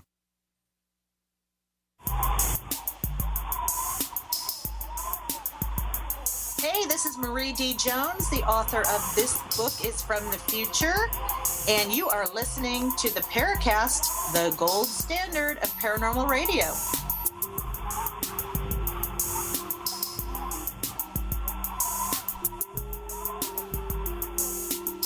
Okay, so let's continue with all these possibilities here. Now, the other thing I'm wondering here in terms of possibilities, if you funnel all this activity into private industry, it makes it a lot easier to keep a secret, doesn't it? Right. And I think that's why they're moving in that direction right now with, for instance, SpaceX. But, you know, even the government actually can keep a secret. There were more than 30,000 people working on the Manhattan Project, which was developing the atom bomb during World War II, and nobody talked, okay? And the public didn't know anything about the atom bomb until we dropped one on Hiroshima. Okay, but that was also at a time during World War II. So certainly there were more concerns about keeping information a secret. It wasn't quite what it is today when people don't trust the government. Then we believed in the government. We believed what the news media was telling us. Of course, it's kind of before my time, but that's the impression I have. So it was very different environment than there is now. Let me give you a good example of that. The Japanese were experimenting with what they call fuego balloons or fire balloons, and they were incendiary devices on a balloon, and they would float them across the Pacific. The idea that they would run out of air or run out of steam, somewhere in the Northwest, in Washington State, Oregon, Northern California. And when they come down, they'd start fires, and they'd start giant forest fires, and it would take a lot of people away from the war effort to go fight the fires. Plus, it was a demoralizing thing, Okay, well, see, that was their secret weapon. And as a result, nobody in the United States knew about this except some of the military intelligence people. Well, one of them went so far as Kansas and landed in Kansas, and one of the local reporters went out and saw what it was, and was, wow, what a story here. Japanese secret weapons being dropped over in Kansas. That would have been a heck of a story in the middle of the war. Well, the FBI went to her and said, look, this is secret, and it's one of the purposes of this is to spread terror and to cause chaos. We can't tell you what to write and what not to write. That was a whole different era. Said, but we think it would be in the best interest of the public if you just not write about that just now. Being a patriotic American citizen, she said, okay. And she didn't until after the war. And then she wrote, I think, a book about it, or at least a big article. So see, that's the way it was then. There was patriotism, but a good patriotism, people who thought they were doing good for their country. Unfortunately, today, we still have the same thing. There's so many people who are doing things or not doing things because they are told to or asked to by the government in the name of national security. But they have abused that term for so long and so widely that a lot of people, and I noticed the skepticism in your voice too about maybe we don't need to have all this secrecy. Well, okay, let's just look at this now. So we have the secret space program. Are we using that to communicate with ET then? Well, according to some of the reports, yes. Again, we don't know because they're not admitting to it. It's just like they're not even admitting that they're spraying us with aluminum oxide and barium and other heavy metals known as chemtrails. They just act like that's not happening. And yet all you have to do is look up and you see those trails going from horizon to horizon, and they don't dissipate. They don't evaporate. They spread out. And pretty soon you got a milky white sky, and it's dumping chemicals on us that we have to breathe. And then we wonder why every other person's now using an inhaler. When I was a kid, we didn't have inhalers. We ran all over the place. And I'm not sure. We had a whole gang of 10 or 15 kids, and I don't remember any of them having bronchial problems or asthma and having to suck on an inhaler. And today it's like one every 2 or 3 kids got one. Well, I'm one of them. I've been dealing with this. Too. Yeah, I've been diagnosed adult onset asthma and never had it before. Right. Until they started chemtrailing. Right, and lithium just to keep everybody docile. Yeah, but if they won't even admit to something, then all you have to do is look up and see it for yourself. They're not going to tell us secret space program. There's no way the average guy, we can't go to space to find out if there's anything there or not. Robert Bigelow can. Well, yeah, okay. Well, I tell you what, you give me Robert Bigelow's money, and then I'll tell you what's really going on up there. Yeah, exactly. Oh, God. Right now, we're on the outside looking in. But I'll tell you what, there's a lot of people who in the past who recognized this and saw everything was coming up. I was really interested here recently. They have found a paper, a treatise that was written by Winston Churchill in 1939. This is before World War II started. And he was basically saying he thought that there was probably life outside the Earth and that we should be interested in extraterrestrial life. And that kind of blows me away because, we've kind of been told that nobody knew anything about this or cared about it until, 1947 and the Roswell crash, and then the sighting of the UFOs over Mount Rainier, and then, the flying saucer flap of the 1950s. But, and it goes on and on. Science fiction writers have been writing about this since the 30s and 40s. And one of the most prolific was, believe it or not, was L. Ron Hubbard. In fact, he wrote a book back in the early 80s called Battlefield Earth. They just reissued a new edition of that, by the way. And it's interesting because on that one, it's not like the aliens come and want to blow up the Earth like in the movie Independence Day. It's just a business deal. You've got the intergalactic bankers who loan money to the Intergalactic Mining Corporation to come and mine the mineral resources of the Earth. And but they're on a contract. They have to do it within a certain period of time, or the rights to the Earth are going to revert back to the bankers, and they'll sell it, to the highest bidder. So they're trying to hurry up and make their deadline, and they're having problems with these pesky humans. So they have to go to the planet Cyclos and get these big aliens to come down here and try to act as a security force so they can hurry up and get their contract done. And now, one of the things I remember about this film is that John Travolta played one of these giants in the most ridiculous makeup I've ever seen. Well, the film is on many people's worst of all time movies list. I remember that one, and I'll vouch for that too. But I'll tell you the problem there was because, I'd read the book long before the movie came out. The book is great. The movie, not so. And come on, guys, you've seen it before. Where if you'll read a book and then you see, oh, they're going to make a movie, and you go see the movie, you go, boy, there's nothing like the book. Yeah, yeah. They did not do that right. But the point is that Hubbard was very forward-looking, and he saw that, maybe we should be, he was writing about the Voyager. The Voyager 1 and Voyager 2 were launched in 1977, and both of them are now out past our solar system. So they're already out in the interstellar space. And he said we should be careful because we might not like, if we go out there and tell everybody, here we are, and here's how you get to Earth, we might not like who shows up. That's what Stephen Hawking's been warning. Yeah, he recently reiterated that. And there may be something to that. Hey, you guys think about this. On Voyager 2, they have a golden disc, and it's got recordings from the Earth, probably some sounds and animal cries and stuff, but also music. And, of course, Chuck Berry, Johnny B. Good. Oh, yeah, Chuck Berry with Johnny B. Good. Can you imagine what those aliens are thinking out there? Well, you mentioned, hold on, before we get past L. Ron Hubbard, one of the things that I've been most, I've done a little bit of research on the man. He's quite an enigmatic character.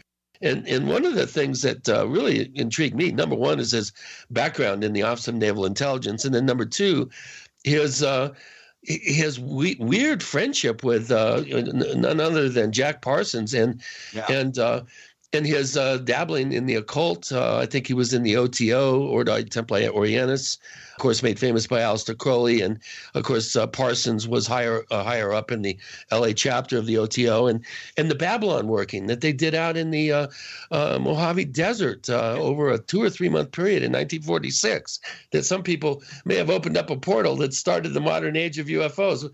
Have you done any research into his cult? We have Jim Mars with Gene and Chris. You're in the Paracast.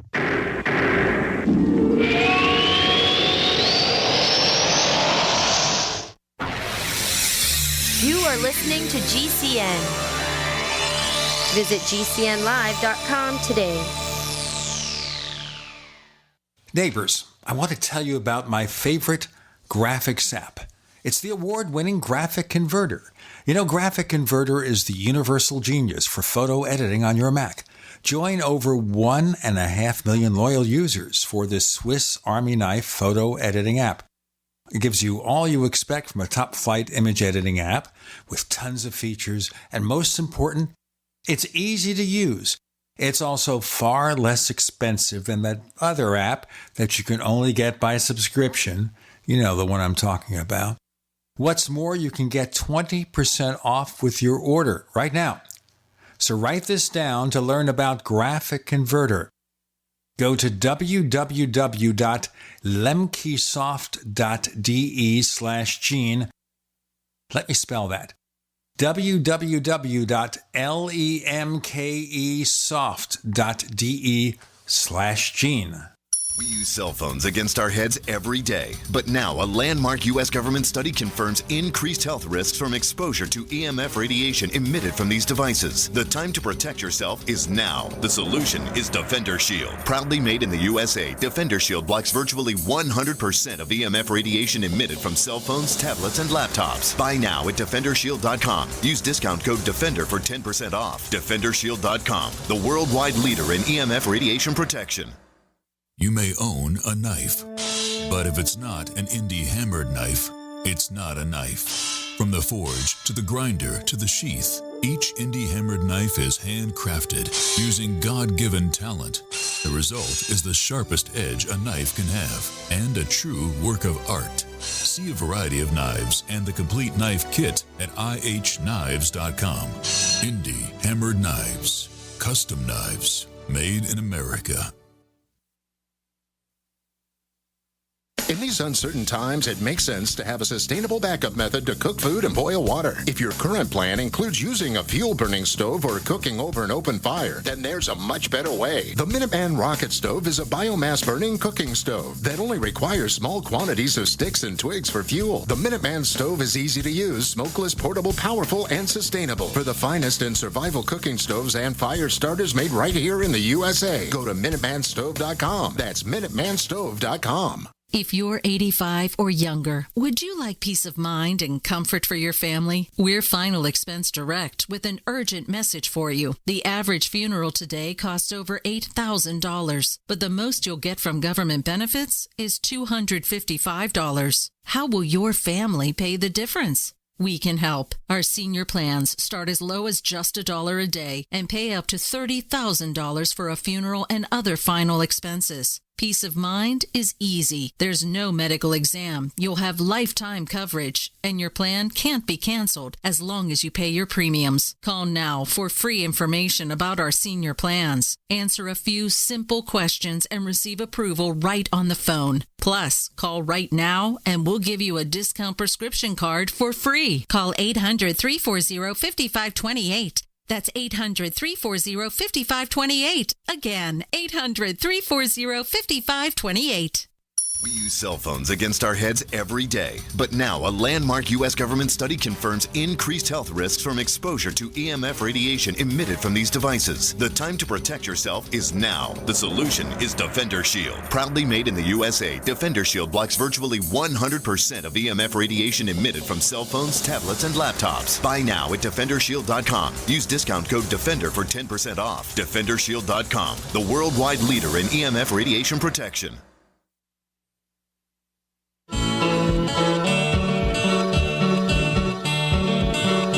This is Micah Hanks of the Gray Alien Report, and you're listening to the Paracast, the gold standard of paranormal radio.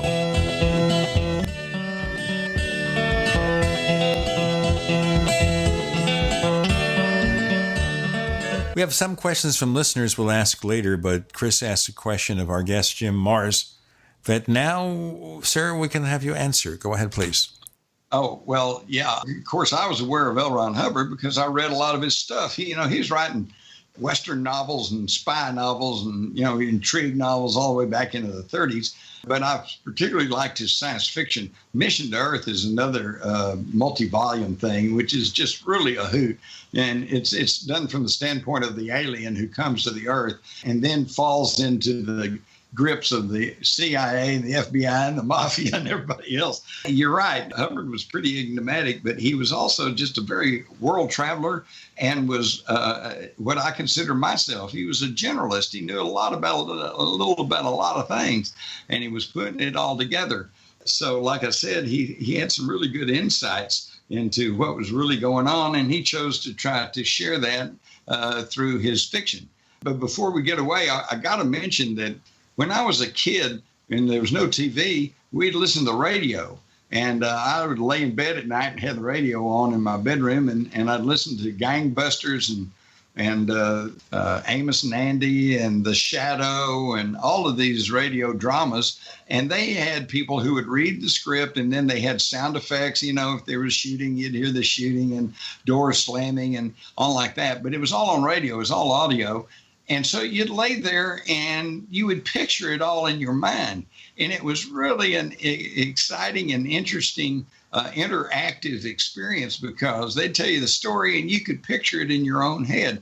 And I'm just afraid that a lot of young people today have missed out on that experience because with TV movies, there it is. It's just right there in front of you. When the monster comes along, you don't have to wonder about what he looks like. There he is, And I think they're missing something there, and it keeps your brain active.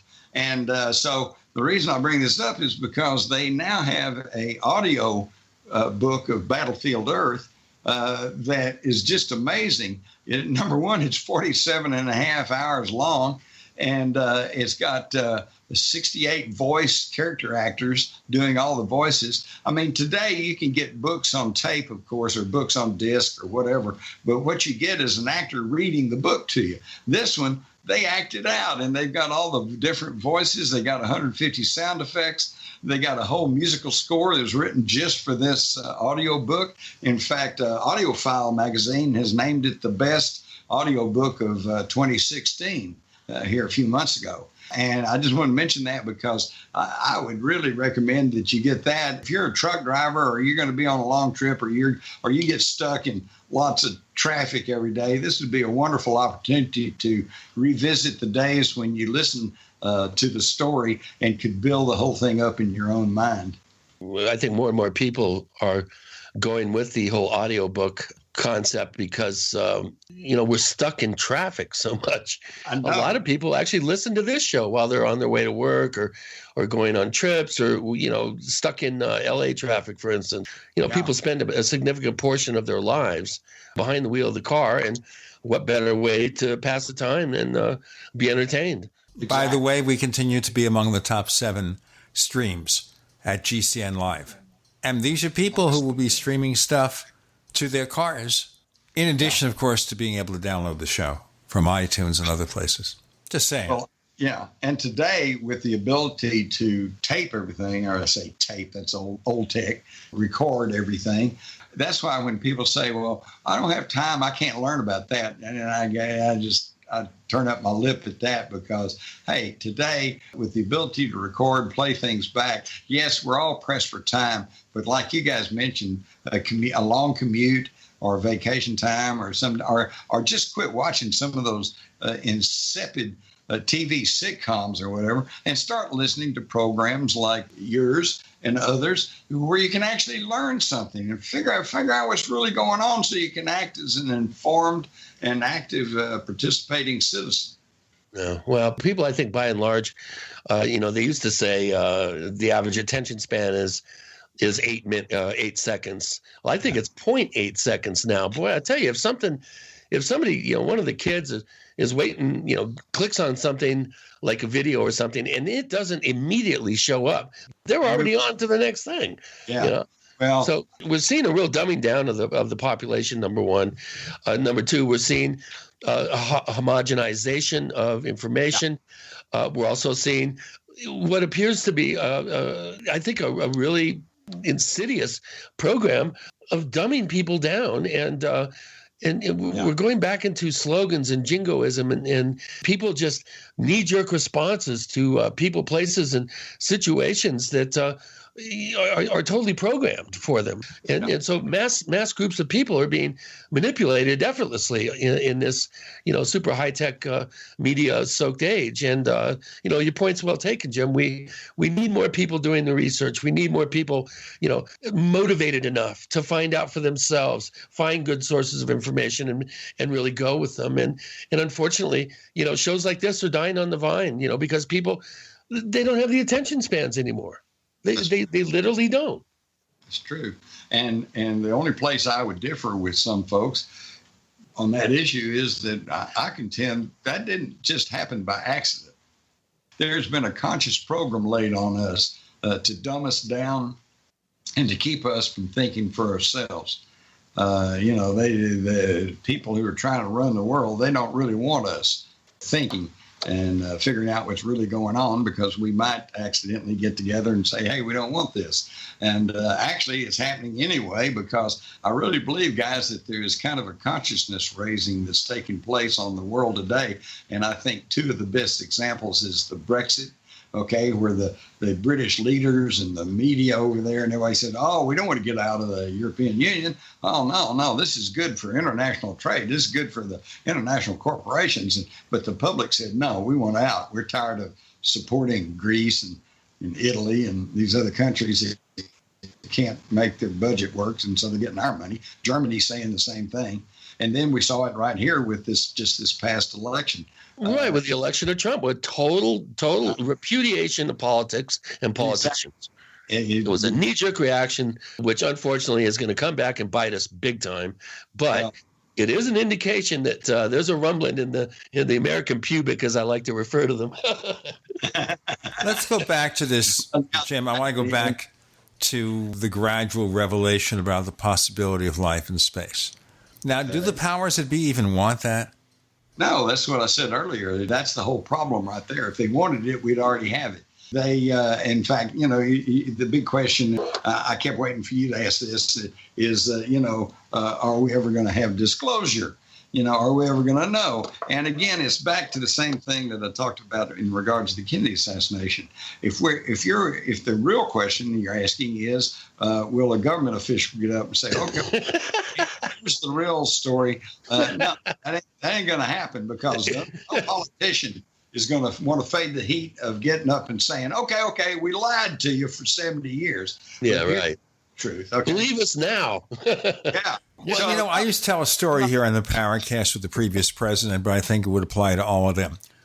If they brought on stage E.T. or in the White House front lawn and said, okay, here's the truth, we're being visited by beings from another planet, and here is Orthon from one of the star beings of Zeta Reticuli. We wouldn't believe them. Nanu. No, yeah, exactly. But well, see, here's the thing. You go all the way back. You go back to the late 40s, early 50s, and that was like 10 years after the 1938 War of the Worlds broadcast by Orson Welles, which panicked a lot of people around the country because it was on radio. They didn't catch the first of the program where they said, this is Halloween and we're pulling a gag and, we're going to act like this is a real invasion. They missed that part. They just tuned in later and heard all these phony fall news reports saying, the cylinders have landed in New Jersey and these things are coming out and they're burning everybody and they're eating people and destroying the cities. Well, no wonder people panicked, okay? I wanted to ask you about that because obviously that happened before you and I were born. I had read some stories saying that the impact was highly exaggerated over what it really was. There was some panic, but nowhere near as much. It was my parents distinctly remember people freaking out. Yeah. That depends on who you want to listen to and what statistics you're going to use. No, I think in the whole total context of the total population of the United States, it was kind of a drop in the bucket. It wasn't as bad as we saw. It didn't panic the whole country, but it panicked people up in the Northeast where it was taking place, and they had not heard the caveat, so they thought maybe this was real. We have Jim Mars with Gene and Chris. You're in the Paracast.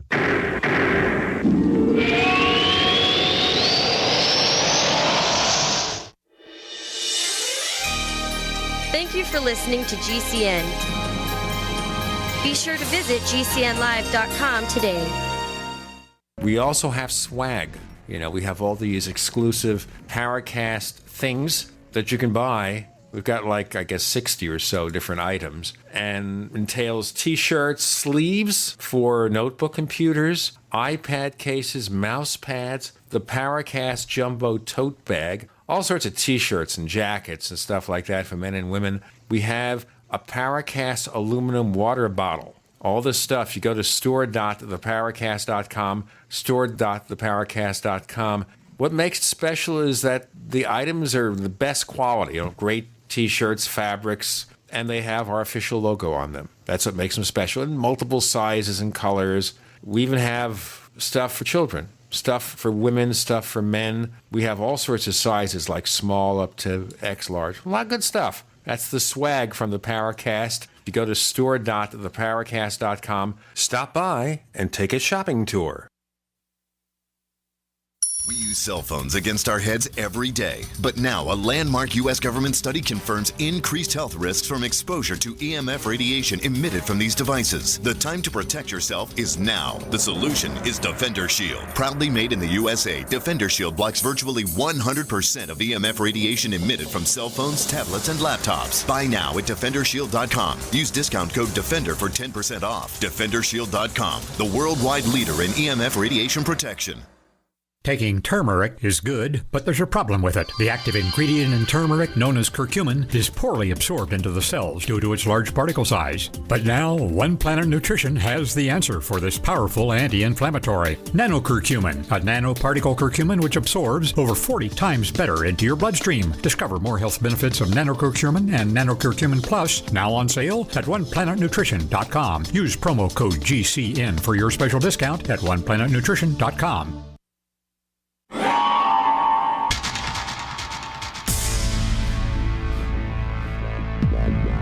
Welcome back to the Paracast, the gold standard of paranormal radio. And now, here's Gene Steinberg.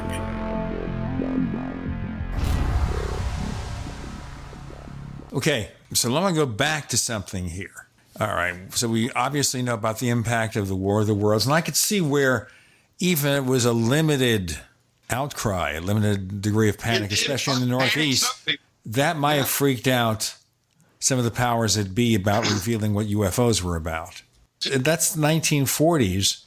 So right now, as I've mentioned, I don't believe in disclosure either, but this possible gradual disclosure. We're being trained to expect things, and then maybe eventually, if we hear that there are visitors from another planet here, we won't be surprised because we've been conditioned to expect that. Exactly. And look at the difference here. In the 40s and 50s, when they heard a radio broadcast that, even though later turned out to be phony, but they heard it and thought it was real, where they're saying they're landing and they're attacking people and they're burning the cities. And, no wonder people got upset. But hey, today, think about it. We've been conditioned by Star Trek, Star Wars. Whole generations have grown up perfectly comfortable with the idea that there's life outside the earth, and we're going to go out there and we're going to be part of it. To the point to where, just think, what do you think, guys? If President Trump was to come on the TV tomorrow and say, we have information that we're being visited by extraterrestrials, people from other planets, but there doesn't seem to be any hostility, nobody's been hurt, your government's on the job, we're going to be keeping close tabs on this, and we'll let you know what we find out. Personally, I don't think it'd be a big thing. I think there would be some ripples in the media, and then, the bills would still come in, and everybody just keep going on with their life. I just don't think it would be that big an upset today. Yeah, but I'd lose a few bets and a few $100s. Chris, we have some questions coming in from our forums at forum.theparacast.com. You want to maybe bring up one or two right now? Well, this is something that I've always wanted to ask you, Jim. And I know that you've looked into the infamous 1897 Aurora, Texas ship crash. Hey, thank you for bringing that up, because I want to mention that on April the 22nd, which is actually it happened on April the 17th, but that's not a weekend. So the 22nd, which is a Saturday, they're having a big Aurora alien encounter at Aurora, Texas, the little old town. In fact, I live pretty close to there, and I'm going to be there. And this would be a great opportunity to go to cityofaurora.texas.com and get your advance tickets before they go up. David Hatcher Childress is going to be the keynote speaker, and they're going to have some speakers, and they're going to have some tours of the graveyard where they reportedly buried the little alien pilot. Last year was their first time of trying to acknowledge this here, and it was quite a success. So this year it ought to even be better. I'm wondering where you come down. Was this... did it happen or did it not? Well, the skeptics say that the railroad was bypassing the town. The townspeople needed to come up with a way to jumpstart tourism there, and that this story was concocted as a publicity stunt to bring possible tourism into the town, kind of like a 19th century Roswell in a way. So where do you come down? Do we have evidence to suggest that this is the real event? Except it didn't work.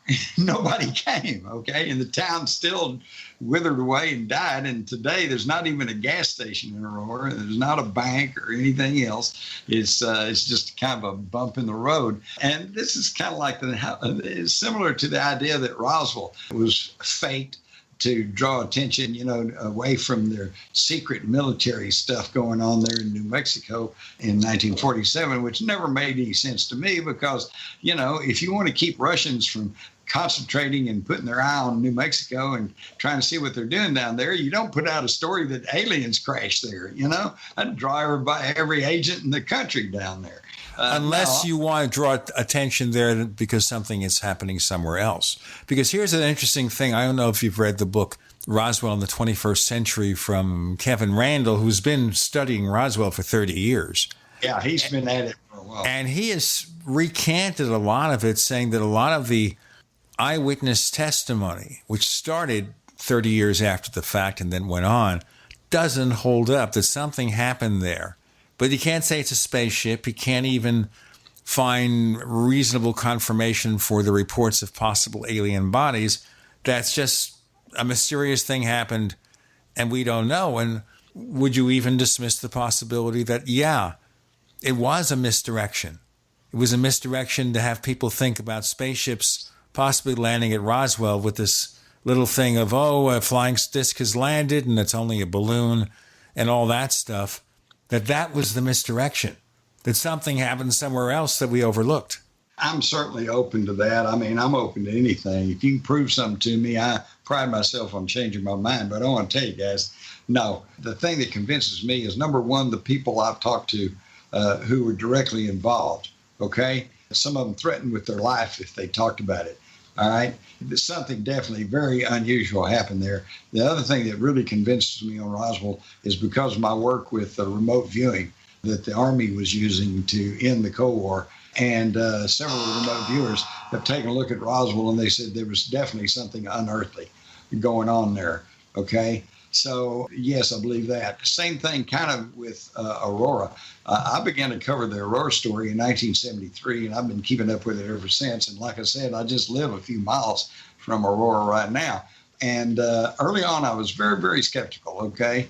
But then the more I looked into it, and after I talked to one old man, Charlie Stevens, who was actually a witness, said he saw the thing go over, saw it hit. And then in 2013, UFO hunters came, and I worked with them. They found the footing for Judge Proctor's windmill or windlass. And so, yes, that story, that part of it was true. They found little BBs of molted aluminum embedded in trees and rocks around the cross site. In other words, something had exploded there. They had the aluminum tested, and although it was aluminum, it was not the same composite as modern day aluminum. And then I went back and checked that aluminum in 1897 they had just developed the technique for making aluminum, and it was more expensive than gold at that time. So you wouldn't have just, stuck some of that stuff around. So anyway, that and the fact that the grave was there, I was there when I actually saw the headstone, which showed an inverted V with circles, kind of like a spaceship with portholes. And that got taken up and missing. And then there was some metal we found in the grave, and that was then later mysteriously extracted by somebody with some sophisticated equipment. There's just too much going on to it. Today, I'm pretty convinced that it really did happen, that Texas was visited by some non-human complement back in 1897. And keep in mind, this was 6 years before the Wright brothers flew. Right. And in all my work, in all my years with UFOs, I kept thinking, boy, wouldn't it be great if there was a well-documented UFO incident that occurred before there was anything in the air? Because, all my life, they were saying, it's just misidentified satellites and aircraft and blah, blah, blah. Well, how about if there was nothing like that in the air? Well, Jacques Vallée and Chris Aubeck wrote Wonders in the Sky with 500 examples of unusual unexplained aerial occurrences documented before 1880. Exactly. That's true. In fact, you can go all the way back to the Bible, Ezekiel and his fiery wheel. You go all the way back to the Sumerians, the world's first great technologically advanced civilization. And they wrote down on their clay tablets, which still exist, and they said 325,000 years ago, the Anunnaki arrived. And the Anunnaki, that translates as those who came from the heavens and landed on the earth.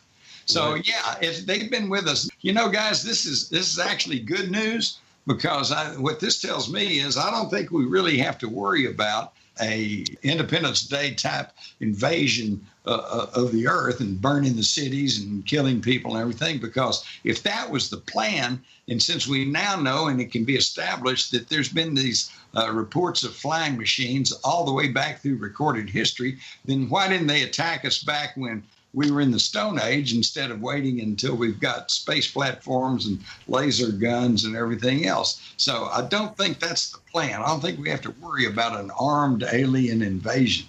We've got more to come with Jim Mars and Gene and Chris. You're in the Paracast.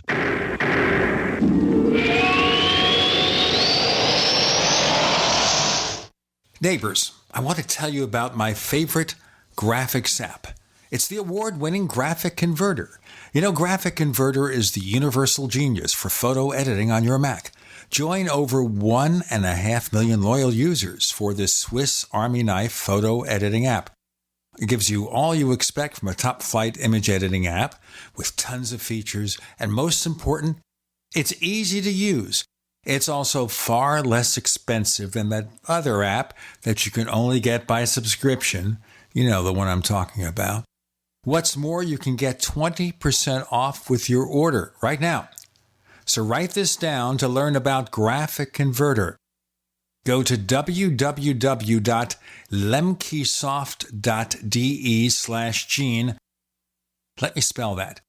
www.lemkesoft.de/Gene. Attention investors, 2017 is the year of Trump, and financial markets are rising at all-time highs. But economic uncertainty may be greater than after any election in our lifetime. And as retirement approaches, there's little time to recover your losses. You need to hedge against uncertainty. That means transferring part of your retirement to physical gold and silver stored where you can actually hold it in your hand and get it fast in any disaster.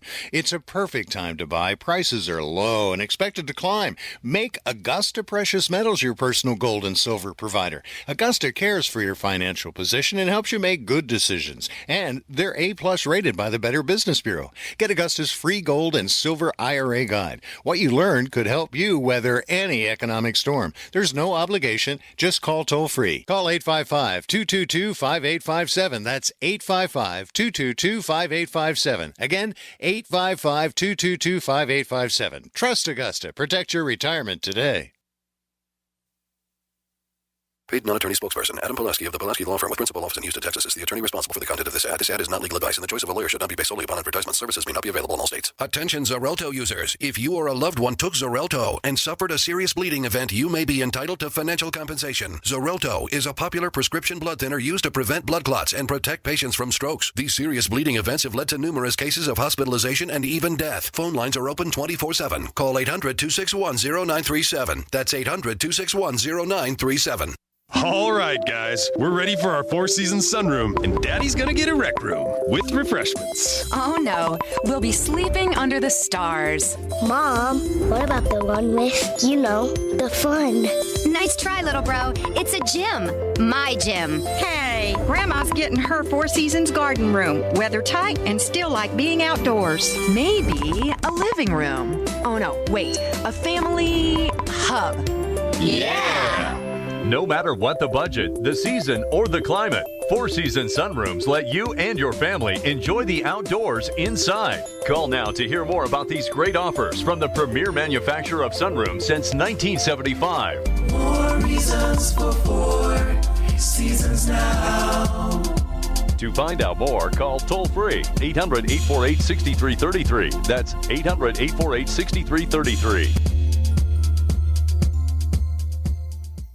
By now you know that wireless technology like cell phones do in fact pose dangers to the health and privacy of everyone. Block-It Pocket's wide range of products are unmatched in providing the protection you deserve. No scare tactics, just common sense. BlockItPocket.com offers quality American-made options to alleviate and eliminate these invisible dangers. Learn more at BlockItPocket.com or call 888-315-9618. BlockItPocket.com, enhancing health and privacy.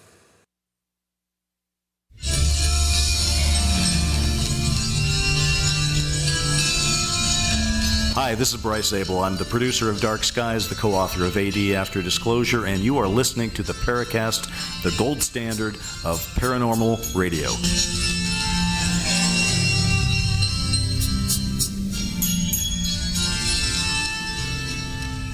So we don't have to worry that ET is here to harm us rather than help us, unless it's a different race of ET, of course.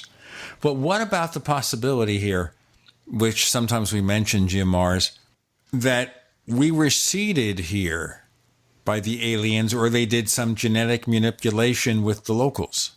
Right. Or we were brought here. That we're actually the aliens, and they're more terrestrial than we are.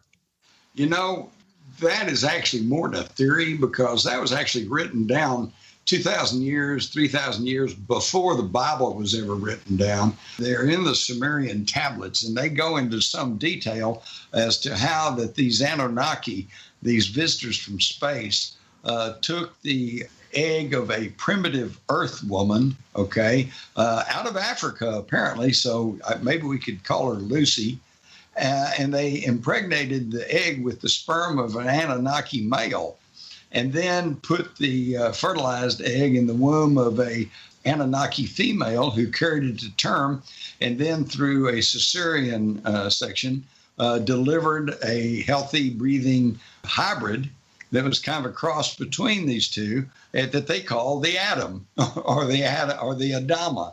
All right. If that's true, and since there is evidence that there were these non-humans in the Earth's distant past, and if their account is true, then no, we were not created by aliens, but they did tweak our DNA and improved the breed, just like we do with animals, horses and sheep and cows and dogs and cats. Jim, if they improve the breed, they've got a long way to go. I mean, either that or the effort was unsuccessful. Nobody said it was perfect. You know, if you breed a white cat and a black cat and you get a striped cat, that doesn't mean he's going to be any smarter than any of the other cats. You just bred him for certain things. Yeah, but I get your point, though. You know, that's why on my website, jimmars.com, I asked the question, you know, is there, join me in the search for intelligent life on the planet Earth. Yeah, right. It's kind of a forlorn search. Yeah, you could be searching for a long time. I've been arguing that point for quite some time, especially here on the show. Search for intelligent life. Just don't come here. The very fact that we are so, just tribal and nationalistic and misogynist, and we have these three outmoded religious structures that people are still clinging to that, are responsible for billions of people being murdered on the planet. And look on the good side, we developed TV. Right. And talk radio, imagine. And talk radio. There we go. Okay, well, here's some more questions. The first question was coming from AZZ7092, who's been a poster here for 3 years on the Paracast. And Technomage is always good for a few questions. He's been a poster at forum.theparacast.com for 5 years now. And he's got some good questions here. He's the one that asked the Aurora, Texas crash question. He's also wondering if you're familiar with Walter Bosley's work and his theory of the two breakaway civilizations, one that's fairly old, that may be tied into the Sonora Aero Club, and the other being a German breakaway civilization, and his theory that these two breakaway civilizations are at odds, which is an interesting concept. Are you familiar with this particular theory, and where do you come down about breakaway civilizations actually starting back in the 19th century? Well, yes. In fact, I've got a new book coming out called The Illuminati, which will go into that and show that the foundation for a breakaway civilization goes all the way back through recorded history. Right now, today, I think there is a breakaway civilization, but I don't think it's split so cleanly along lines of Nazis or whatever. I think it's the 1%, okay? There is a clique of people who believe themselves to be superior to everybody else because of their blue blood and because they can trace their heritage and their ancestors all the way back to the time of the Anunnaki. I think they live a whole entirely different lifestyle than most of us, which makes them a breakaway civilization. I remember when George Herbert Walker Bush was president, they took him to a supermarket for a photo op, okay? And the checker's running the products across the scanner, and it's going beep, beep, beep. And Bush says, "What's that beeping sound?" Okay? See, at that level, he didn't know what it was like to shop in a supermarket. He went there for the photo op. He doesn't go to supermarkets to shop. People bring him all this stuff. He lives an entirely different lifestyle. And so does George Soros, and so does the Koch brothers, and so does other multimillionaires, and probably including Trump. Okay, they don't have to worry about driving somewhere. They don't have to worry about getting a ticket. They don't have to worry about going to the grocery store or getting a haircut. Or, all that's taken care of them. They got gold toilets. Exactly. Okay, so that's pretty much a breakaway civilization because they don't live the same way we do. That's why one of the things we could do, I think, to straighten things out in this country real quick is to pass one more constitutional amendment that says any law passed by Congress applies to Congress, okay? In other words, Congress has to get off of their gold-plated private retirement fund that gives them their salary plus cost increases for the rest of their life, and they got to go on Social Security. Hey, if we did that, think how fast they would clean up Social Security. Well, I just think we need more pitchfork and torch factories myself. Amen, brother. The old Frankenstein syndrome. You got it, baby. Yep. Hey, they've done a good job. Divide and conquer. Keep everybody just real serious demarcation between the right and the left. You know, it's people like me. We're kind of the benevolent anarchists. We want to see as thorough a total breakdown, destruction of the system, so we can rebuild it properly for these times, just like Jefferson suggested we should do. But I'm not into violence. I think there's ways to do this non-violently. But what we do is follow in the footsteps of Martin Luther King and Gandhi. When they say, "Okay, we're going to go fight Iran," just say, no, we're not. I'm not, Hey, do this. No, I'm not going to do that. And that's, what, Chris, that's beginning to happen. I know. A lot of people just go, they say, thank the goddess. Hey, for example, they keep passing more and more anti-gun laws, and they can keep going. They can just keep going. They can finally get it to where it's totally illegal to have anything, anywhere, anyhow, any kind. I guarantee you, here in Texas, we're still going to have them. Okay, because they're just not paying attention to that. Yeah, what's the average gun ownership now? I think it's one gun for every 2 or 3 Texans now, or. Oh, no, I think it's more than that, because the Texans I know that have guns, they don't have just one gun. So I think probably, I don't think I'd be too far off the mark if I said there are enough guns in Texas to arm every single citizen in the state. Well, if we have alien technology, though, it's not going to matter. It's just going to be disintegrated. We got more to come with Gene, Chris, and Jim Mars. You're in the Paracast.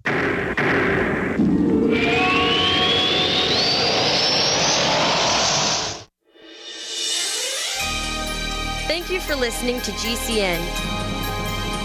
Be sure to visit GCNlive.com today. We use cell phones against our heads every day. But now a landmark U.S. government study confirms increased health risks from exposure to EMF radiation emitted from these devices. The time to protect yourself is now. The solution is Defender Shield. Proudly made in the USA, Defender Shield blocks virtually 100% of EMF radiation emitted from cell phones, tablets, and laptops. Buy now at DefenderShield.com. Use discount code DEFENDER for 10% off. DefenderShield.com, the worldwide leader in EMF radiation protection. Are you one of the 70% of Americans that want to own your own business? Afraid to leave the security of your current job to pursue your dreams? I'm Pharmacist Keith. Dr. Wallach, the Dead Doctors Don't Lie guy, and myself want to show you a low-cost way to create your own business, working around your current job schedule, creating extra income for you and your family by joining his crusade, spreading his message of better health. To learn more, visit radio.recordedvideo.com, radio.recordedvideo.com. That's radio.recordedvideo.com. Have you checked your Google search results lately? Search results are usually the first impression that people form of you or your business. So make sure that they create a positive impression with ReputationDefender.com. What the internet says about you can have a big impact on your life and your livelihood, even if it's not true. Fortunately, you can now control how you look online and in online search results with ReputationDefender.com. Call 800-831-0771 now. That's 800-831-0771 for your free reputation analysis. If you have negative material from an ex-employee, upset patient, or former client, newspaper article, legal issue, social media, or other source showing up in your search results, you can combat it with ReputationDefender.com. Our dedicated experts in patented technology can help make your online search results look their best. Call 800-831-0771 to learn more. 800-831-0771. That's 800-831-0771. Or visit ReputationDefender.com. Hello, I'm Mike Lindell, the inventor of MyPillow, and like all of you out there, I had problems sleeping. Pillows would go flat, I would flip-flop all night long, I would wake up with a sore neck, maybe a headache, or feel like I needed a nap even though I slept 8 hours. When I invented MyPillow, I wanted it to where you could move the patented fill to give you the exact support you need as an individual, regardless of sleep position. MyPillow will get you into that deep REM sleep faster, and you will stay there longer. It's not about how much time we spend in bed, it's about how much of that quality sleep we get.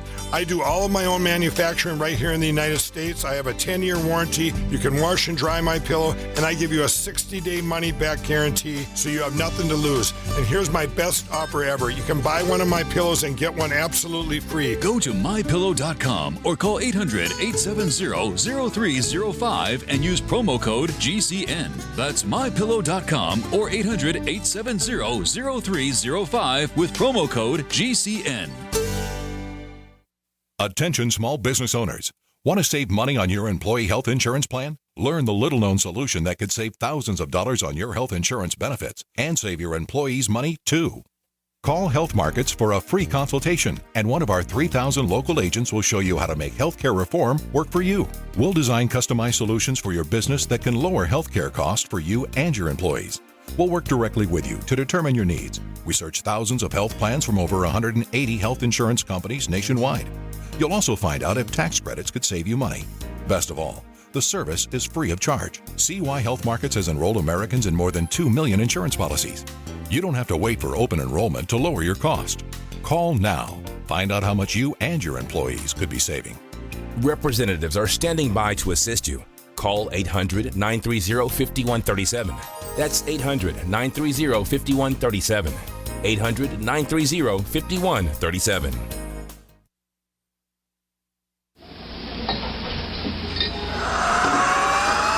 Hi, this is Joshua P. Warren, author of The Poor Man's Paranormal, and you're listening to the Paracast, the gold standard of paranormal radio.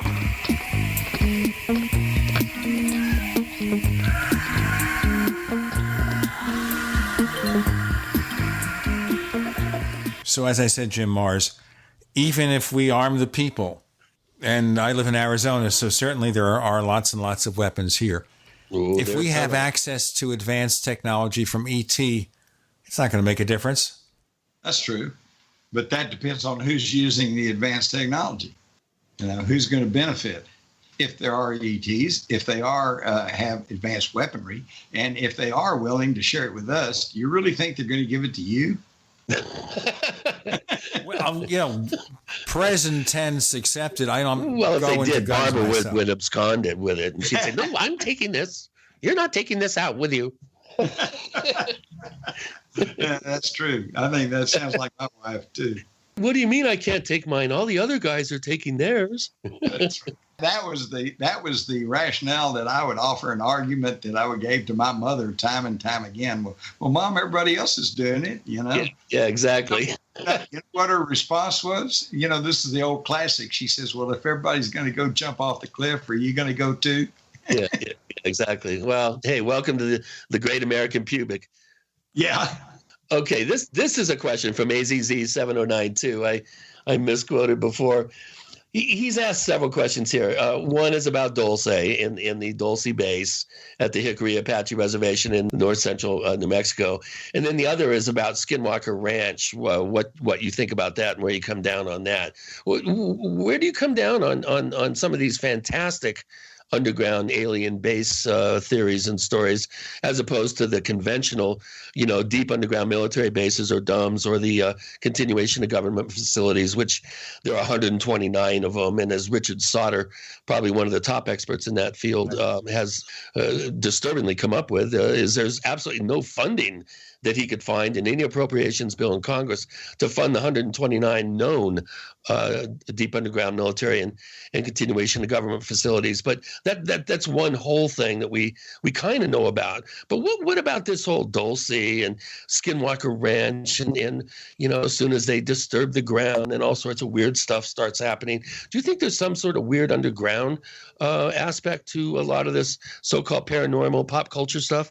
Yeah, I do. And most of the reason for that is I've talked to too many people who claim that they have been in those tunnels, okay, and been in some of those bases. I've even visited some myself. I hadn't actually gone into the secret down deep parts of them, but I've been in the entrances and seen where you can drive whole trucks through there. Okay. So yeah, I think those exist. And back to your question about where they get the money to pay for something like this, because obviously it's not in the published budget. All right. But then wait a minute, let's stop and think. The day before 9/11 on September the 10th, of 2001, Donald Rumsfeld announced that the Pentagon could not account for $2.3 trillion. Today, that's up to like $8 trillion. And of course, we know they were paying $1,000 for a toilet seat and $2,000 for a gold wrench. And $8 trillion is a lot of money. That could fund underground shelters and the space program, How could they be missing $8 trillion when that is, multi-times more than even this year's entire defense budget? So there's a lot of money missing through there that could go to these type things. Now, as far as Dulce and, the war between the aliens and the guys at Dulce and Skinwalker Ranch and some of the stories floating around for that, that's in my file, okay? And let me explain that. When I get a bit of information, it goes contrary to everything else I pretty much know or think I know. I just go, I don't buy into it, lock, stock, and barrel, and I don't just immediately discard it. I put it in my file. And then I wait to see for further information. And as other information comes in, you finally get enough to where you can say, well, I don't think there's anything to that. You empty the file into the wastebasket. Or you say, oh, you know what? I think there's really something going on here, in which case it begins a file that like secret space program that I keep throwing stuff into, to add to the thing. So I think what you want to do is you don't want to just buy into any of this totally, but you don't want to discard it totally. You want to do your research, find out for yourself. Do your research, think for yourself until you yourself can come to an understanding of where there's probably something there or not. Absolutely. I agree. I went up to Skinwalker Ranch. I was the first investigator there. I've spent many hours tramping around Dulce because I lived very close to there, making inroads with Department of Public Safety chiefs and stuff. Again, there's always the possibility of alternative theories or rationales that don't conform to some sort of alien-based theory, which the alien-based theory is a cover for more conventional theories to hide nefarious things like the possible burying of noxious nuclear waste from Los Alamos up in Dulce. There's other possibilities that people should entertain, and they shouldn't go with a knee-jerk, just suspension of disbelief and buy into aliens. And just a lot of it just actually is bad science fiction in my book. But moving along, we're kind of running out of time. Here's another interesting question I've never really heard you talk about. This, again, comes from Technomage.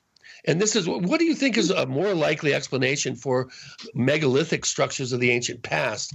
Do you think there were ancient aliens involved, or an advanced lost civilization? Or I would add, just ingenuity by humans utilizing their own talents?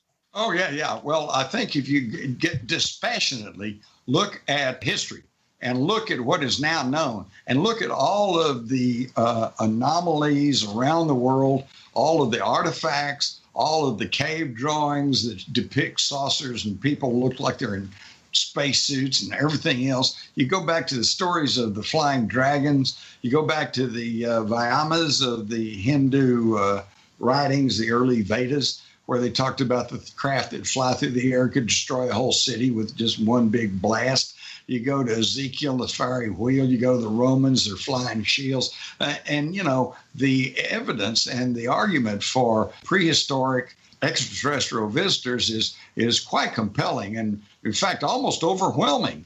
Okay? So the only way you can not believe in that is just not look at it, not think about it.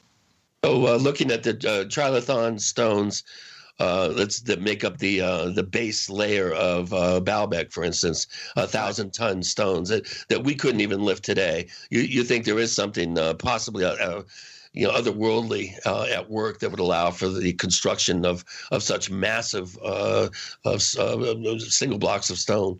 Well, we can't do it today with our technology. In fact, I really, really looked into that because there were the skeptics who go, oh, well, we could always lift something like that. And no, let me tell you what I found. Those massive, massive stones in Baalbek, there are only two cranes in the entire world, one in England, one in, I think, Germany, in Europe, that possibly could even lift those things, okay? And the key to it is neither one of those cranes are on wheels. They're not mobile. They're stationary. Right. So, there's no evidence that they had stationary cranes there. They obviously moved those stones from quarries miles away. So how did they do that? We don't know. How did they even quarry them? I mean, we can't even quarry something that big today. Exactly. We don't have the technology to do it. Exactly. And see, you're just mentioning the Baalbek stones. And by the way, Baalbek was mentioned, you see, way back in the earliest writings as being, that's been identified as where one of the space facilities were for the Anunnaki. So that's where Gilgamesh and Enki were going. Exactly. Going to Cedars, the mountains of Lebanon. Why would you need those 1,000-ton stones so massive? You wouldn't want to do that for just building a building. There has to be another purpose for that, and being a platform for some sort of space liftoff, is as plausible as anything. We've got some plausible announcements for you, ladies and gentlemen, coming up. And then our final segment of our visit with Jim Mars. With Gene and Chris, you're in the Paracast.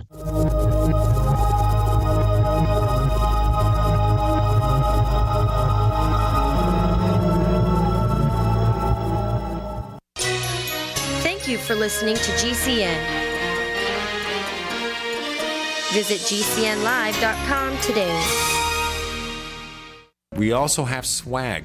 We have all these exclusive Paracast things that you can buy. We've got 60 or so different items, and entails t-shirts, sleeves for notebook computers, iPad cases, mouse pads, the Paracast Jumbo tote bag, all sorts of t-shirts and jackets and stuff like that for men and women. We have a Paracast aluminum water bottle. All this stuff, you go to store.theparacast.com, store.theparacast.com. What makes it special is that the items are the best quality, great t-shirts, fabrics, and they have our official logo on them. That's what makes them special, in multiple sizes and colors. We even have stuff for children, stuff for women, stuff for men. We have all sorts of sizes, like small up to X large. A lot of good stuff. That's the swag from the Paracast. You go to store.theparacast.com, stop by, and take a shopping tour. Now's the time to refresh your home and save at Lumber Liquidators Spring Flooring Kickoff Sale. Our stores are packed with the latest spring trends, like modern, waterproof wood look flooring. It's up to 34% off, or choose from more than 200 styles of pre-finished hardwood from $149. Get deals on over 55 varieties of bamboo from $159, more from 59 cents, and special financing. The Spring Flooring Kickoff Sale ends Tuesday. Visit lumberliquidators.com to find a store near you today.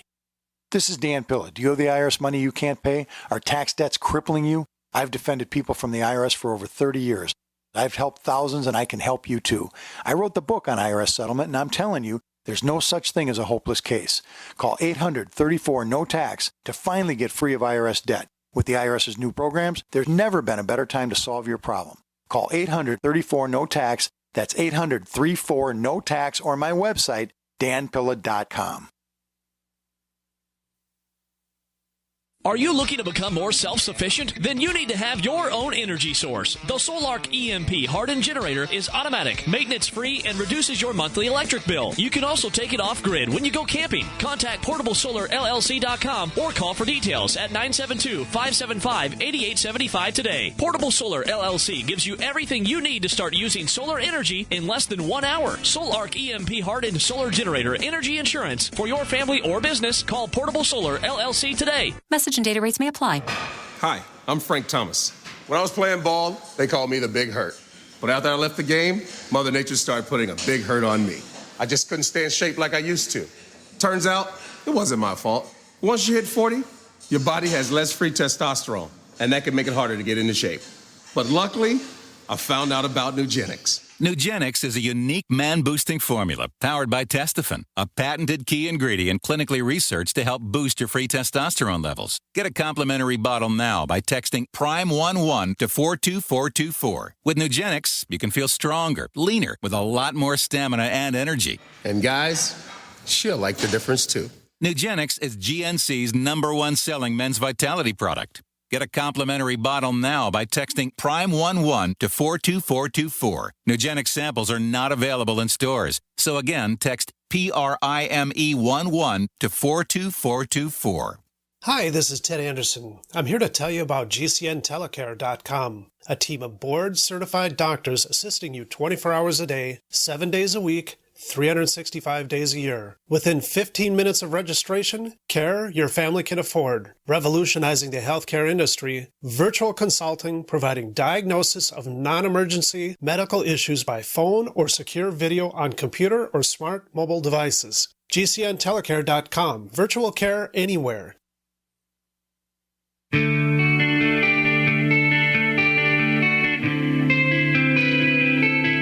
Jerome Clark, author of the UFO Encyclopedia and other books. You're listening to the Paracast. Chris is sounding different. Actually, Chris, I know that you've been suffering from this condition of yours. You are sounding a little bit better, a little bit less hoarse as you progress. Yeah, I am. I guess if you don't use it, you lose it. He's been lubricating his throat. I wish. Unfortunately, I'm on a whole battery of steroids and antibiotics, and it's just never ending. I've been battling a respiratory issue since I quit smoking. Funny how that works. That'll do it to you. Yeah, right. Just quit smoking. You'll find out about lung issues. Yeah, that's something else I'd like to quickly mention here is that I'm old enough to remember when they were doctors and famous celebrities like Lucille Ball and Humphrey Bogart, and they're on the TV, they're on the radio, and they're saying, smoke Camels, they're good for you. So I'm sure Gene remembers those. So I mention that because today everybody wants to know, well, what does the experts say? What does the experts say? Hey, forget the experts. They've been wrong so many times in the past. Right. Just think for yourself. They haven't necessarily been wrong. They've been compromised and paid off. Yeah. That still makes them wrong. I remember the Marlboro Man. I don't care how pleasant your face is, you're still wrong. Right. Exactly. Well, I also made the mistake when I was doing great. I mean, I was really well on the road to recovery, and I went just for breakfast for about a half hour, 40 minutes in the Fort McDowell Casino. In a restaurant that was smoke-free. And within an hour and a half of being around all that passive smoke, I literally then fell back into a lung infection. I was just amazed at how quickly it happened. And it's, I've been battling it for almost a week now. I am back on the path of recovery, but unfortunately, I spent a week in the hospital with pneumonia and influenza A. So it's been an interesting beginning of the year for me. That reminds me, though, of the guy that went to the doctor and said, with a cold, and the doctor examined him, and he said, okay, doc, what do I do? He says, well, you go home, take a hot bath, and then stand in front of the open window. And he says, is that going to cure my cold? And the doctor says, no, but I give you pneumonia, and we can cure pneumonia. Well, actually, you can't cure pneumonia. Once you get it, you never lose it. So that's a little bit of a misnomer, but at least they can treat pneumonia. Wait a minute. Now, when I was maybe 25, I had pneumonia, Chris. Does that mean now, 100 years later, I still have it? Yeah, it's dormant in your lungs. Same with bronchitis. Once you get a lung infection, all it does is go dormant. Yeah, that's true, because I was in the Army at Fort Dix, New Jersey, back in 1969, 70. And that's right when George Filer said the UFO landed there. Well, I believe it. And my lungs have never been the same. Yeah, well, that's New Jersey. I mean, God, that's about as toxic an environment as you can get. And poor people that live there. Not only was it cold and sleeting and snowing, but it was right near those petroleum tanks. Refineries, yeah. And the stink was terrible. Oh, I know. It's well, I'm glad I'm off the East Coast. I spent many years there, and I'm now in this the exact center of Arizona, in the oldest American town, and you'd think that I'd be really super healthy, but I'm working on it. Yeah, energy follows thought. You have to have a positive outcome already lined up in order for it to happen. So, and keep popping massive amounts of vitamin C. Right, and zinc too, and magnesium. Yeah. All right, so let's see. We got a couple of other questions here. This one comes from Visby High Folk, who's been a long time poster here at the Paracast. In fact, he's been posting as long as since you've been on the show. Back in 2010. And he's wondering, what do you think of the Titanic switch story, which I'm not that familiar with, but I know a little bit about it. Is that a little bit too over the top for discussion, or could there be something to it? When I first heard that one, because that happened way back there, and all my life I've been told here's the story of the Titanic. So when it came up about that sister ship, whose name escapes me at the moment. Anyway, once I looked into that, and yes, I think there's something to that. And again, it's all a money deal. They needed to get that ship back into service, and it just pulled a switcheroo. That is nothing new. If you go back and look at the sinking of the Lusitania, that was basically arranged. They knew they did not tell the captain and the crew that they were going into sub-infested waters. The Germans actually tried to publish ads in 50 American newspapers saying, don't go because they're shipping military munitions on the Lusitania. We can't allow that. So it could be fired upon, so don't go. And only one paper somewhere, I think the St. Louis Post-Dispatch or somewhere in the middle of the country, they're the only ones that would run that ad. And then Churchill called off the anti-submarine patrols. Pearl Harbor, same deal. Roosevelt cut off their oil supplies in the summer of 1941, pretty much guaranteeing that they were going to have to move somewhere. They're going to have to attack somebody to get some oil. Then he got word that they were going to attack Pearl Harbor, but he didn't do anything. He allowed it to happen so that a galvanized and irate American public would unify and go into World War II. So it's nothing new. It's just, most of what we think we know is probably wrong. Sounds just like 9/11. Exactly. Inside job. Well, I love Joseph Farrell's theory that Bush and Cheney and the cabal orchestrated the actual plot by the Arab Saudi hijackers, and then they were manipulated by an occult group from the one percenters, or whatever you want to call them, the Illuminati, who then manipulated them, much to their shock and horror. Hence, Bush looking like the look on his face when he was told of the first plane hitting the World Trade Center while he's in the class with the kindergartners reading something about a goat. Yeah. It was so appropriate. And the look on his face is priceless. Well, what I like is not once but twice Bush was recorded as saying that before he entered the school, he saw the first plane hit the... He saw footage. He saw footage of the first plane. He said he saw it before he entered the school. Nobody knew. There was nothing. Nobody was recording that one. The French team that recorded the plane hitting the North Tower, that was not known to the public until the next evening. Twice he says he saw the plane hit the building and thought, boy, that guy's a terrible pilot. There's been a big accident there before he went to school. I wish somebody would interrogate him about that. Well, I can also say that I heard Peter Jennings say when they were trying to find out who was actually in the White House at the time, he said George Herbert Walker Bush was in the White House, which I never heard anybody else mention ever again. Could that have been just misspeaking? No. He was very, very emphatic. They knew that W was down in Florida. Yeah, they had to get him out of Washington because he was so dumb he might have actually done something to stop it. Jim Mars, please tell us where we can find more of your stuff. You can get all my books at any bookstore. They'll order them. You can get them at Amazon, obviously, or you go to my website, jimmars.com. That's JIMMARRS, 2 R's and Mars.com. And you get all my books, also DVDs, also a lot of stories that I post that are not mine, but they're stuff that you're probably not going to see on the mainstream corporate media.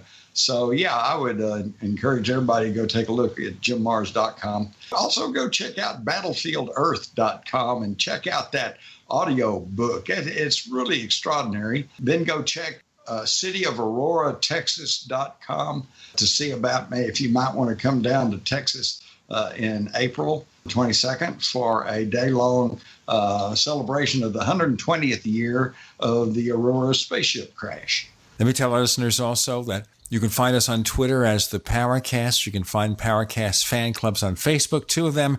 And you can subscribe to the Paracast Plus, get the After the Paracast podcast, which is an exclusive feature of the Paracast Plus. We also offer a commercial-free version of this show and other benefits, with prices starting at just $1.49 each week. Go to plus, plus.theparacast.com. That's theparacast.com, plus.theparacast.com. This was, as usual, fun. Jim Mars, thanks for joining us on the Paracast. Well, thank you so much. It's great to be back with you, Gene, and Chris. It was a real delight talking with you. You've obviously done your homework. Oh, yeah.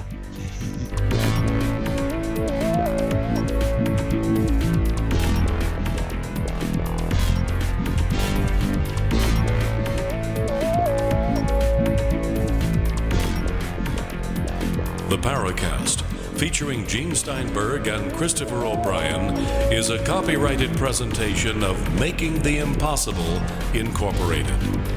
Tune in next week for a new adventure in The Paracast.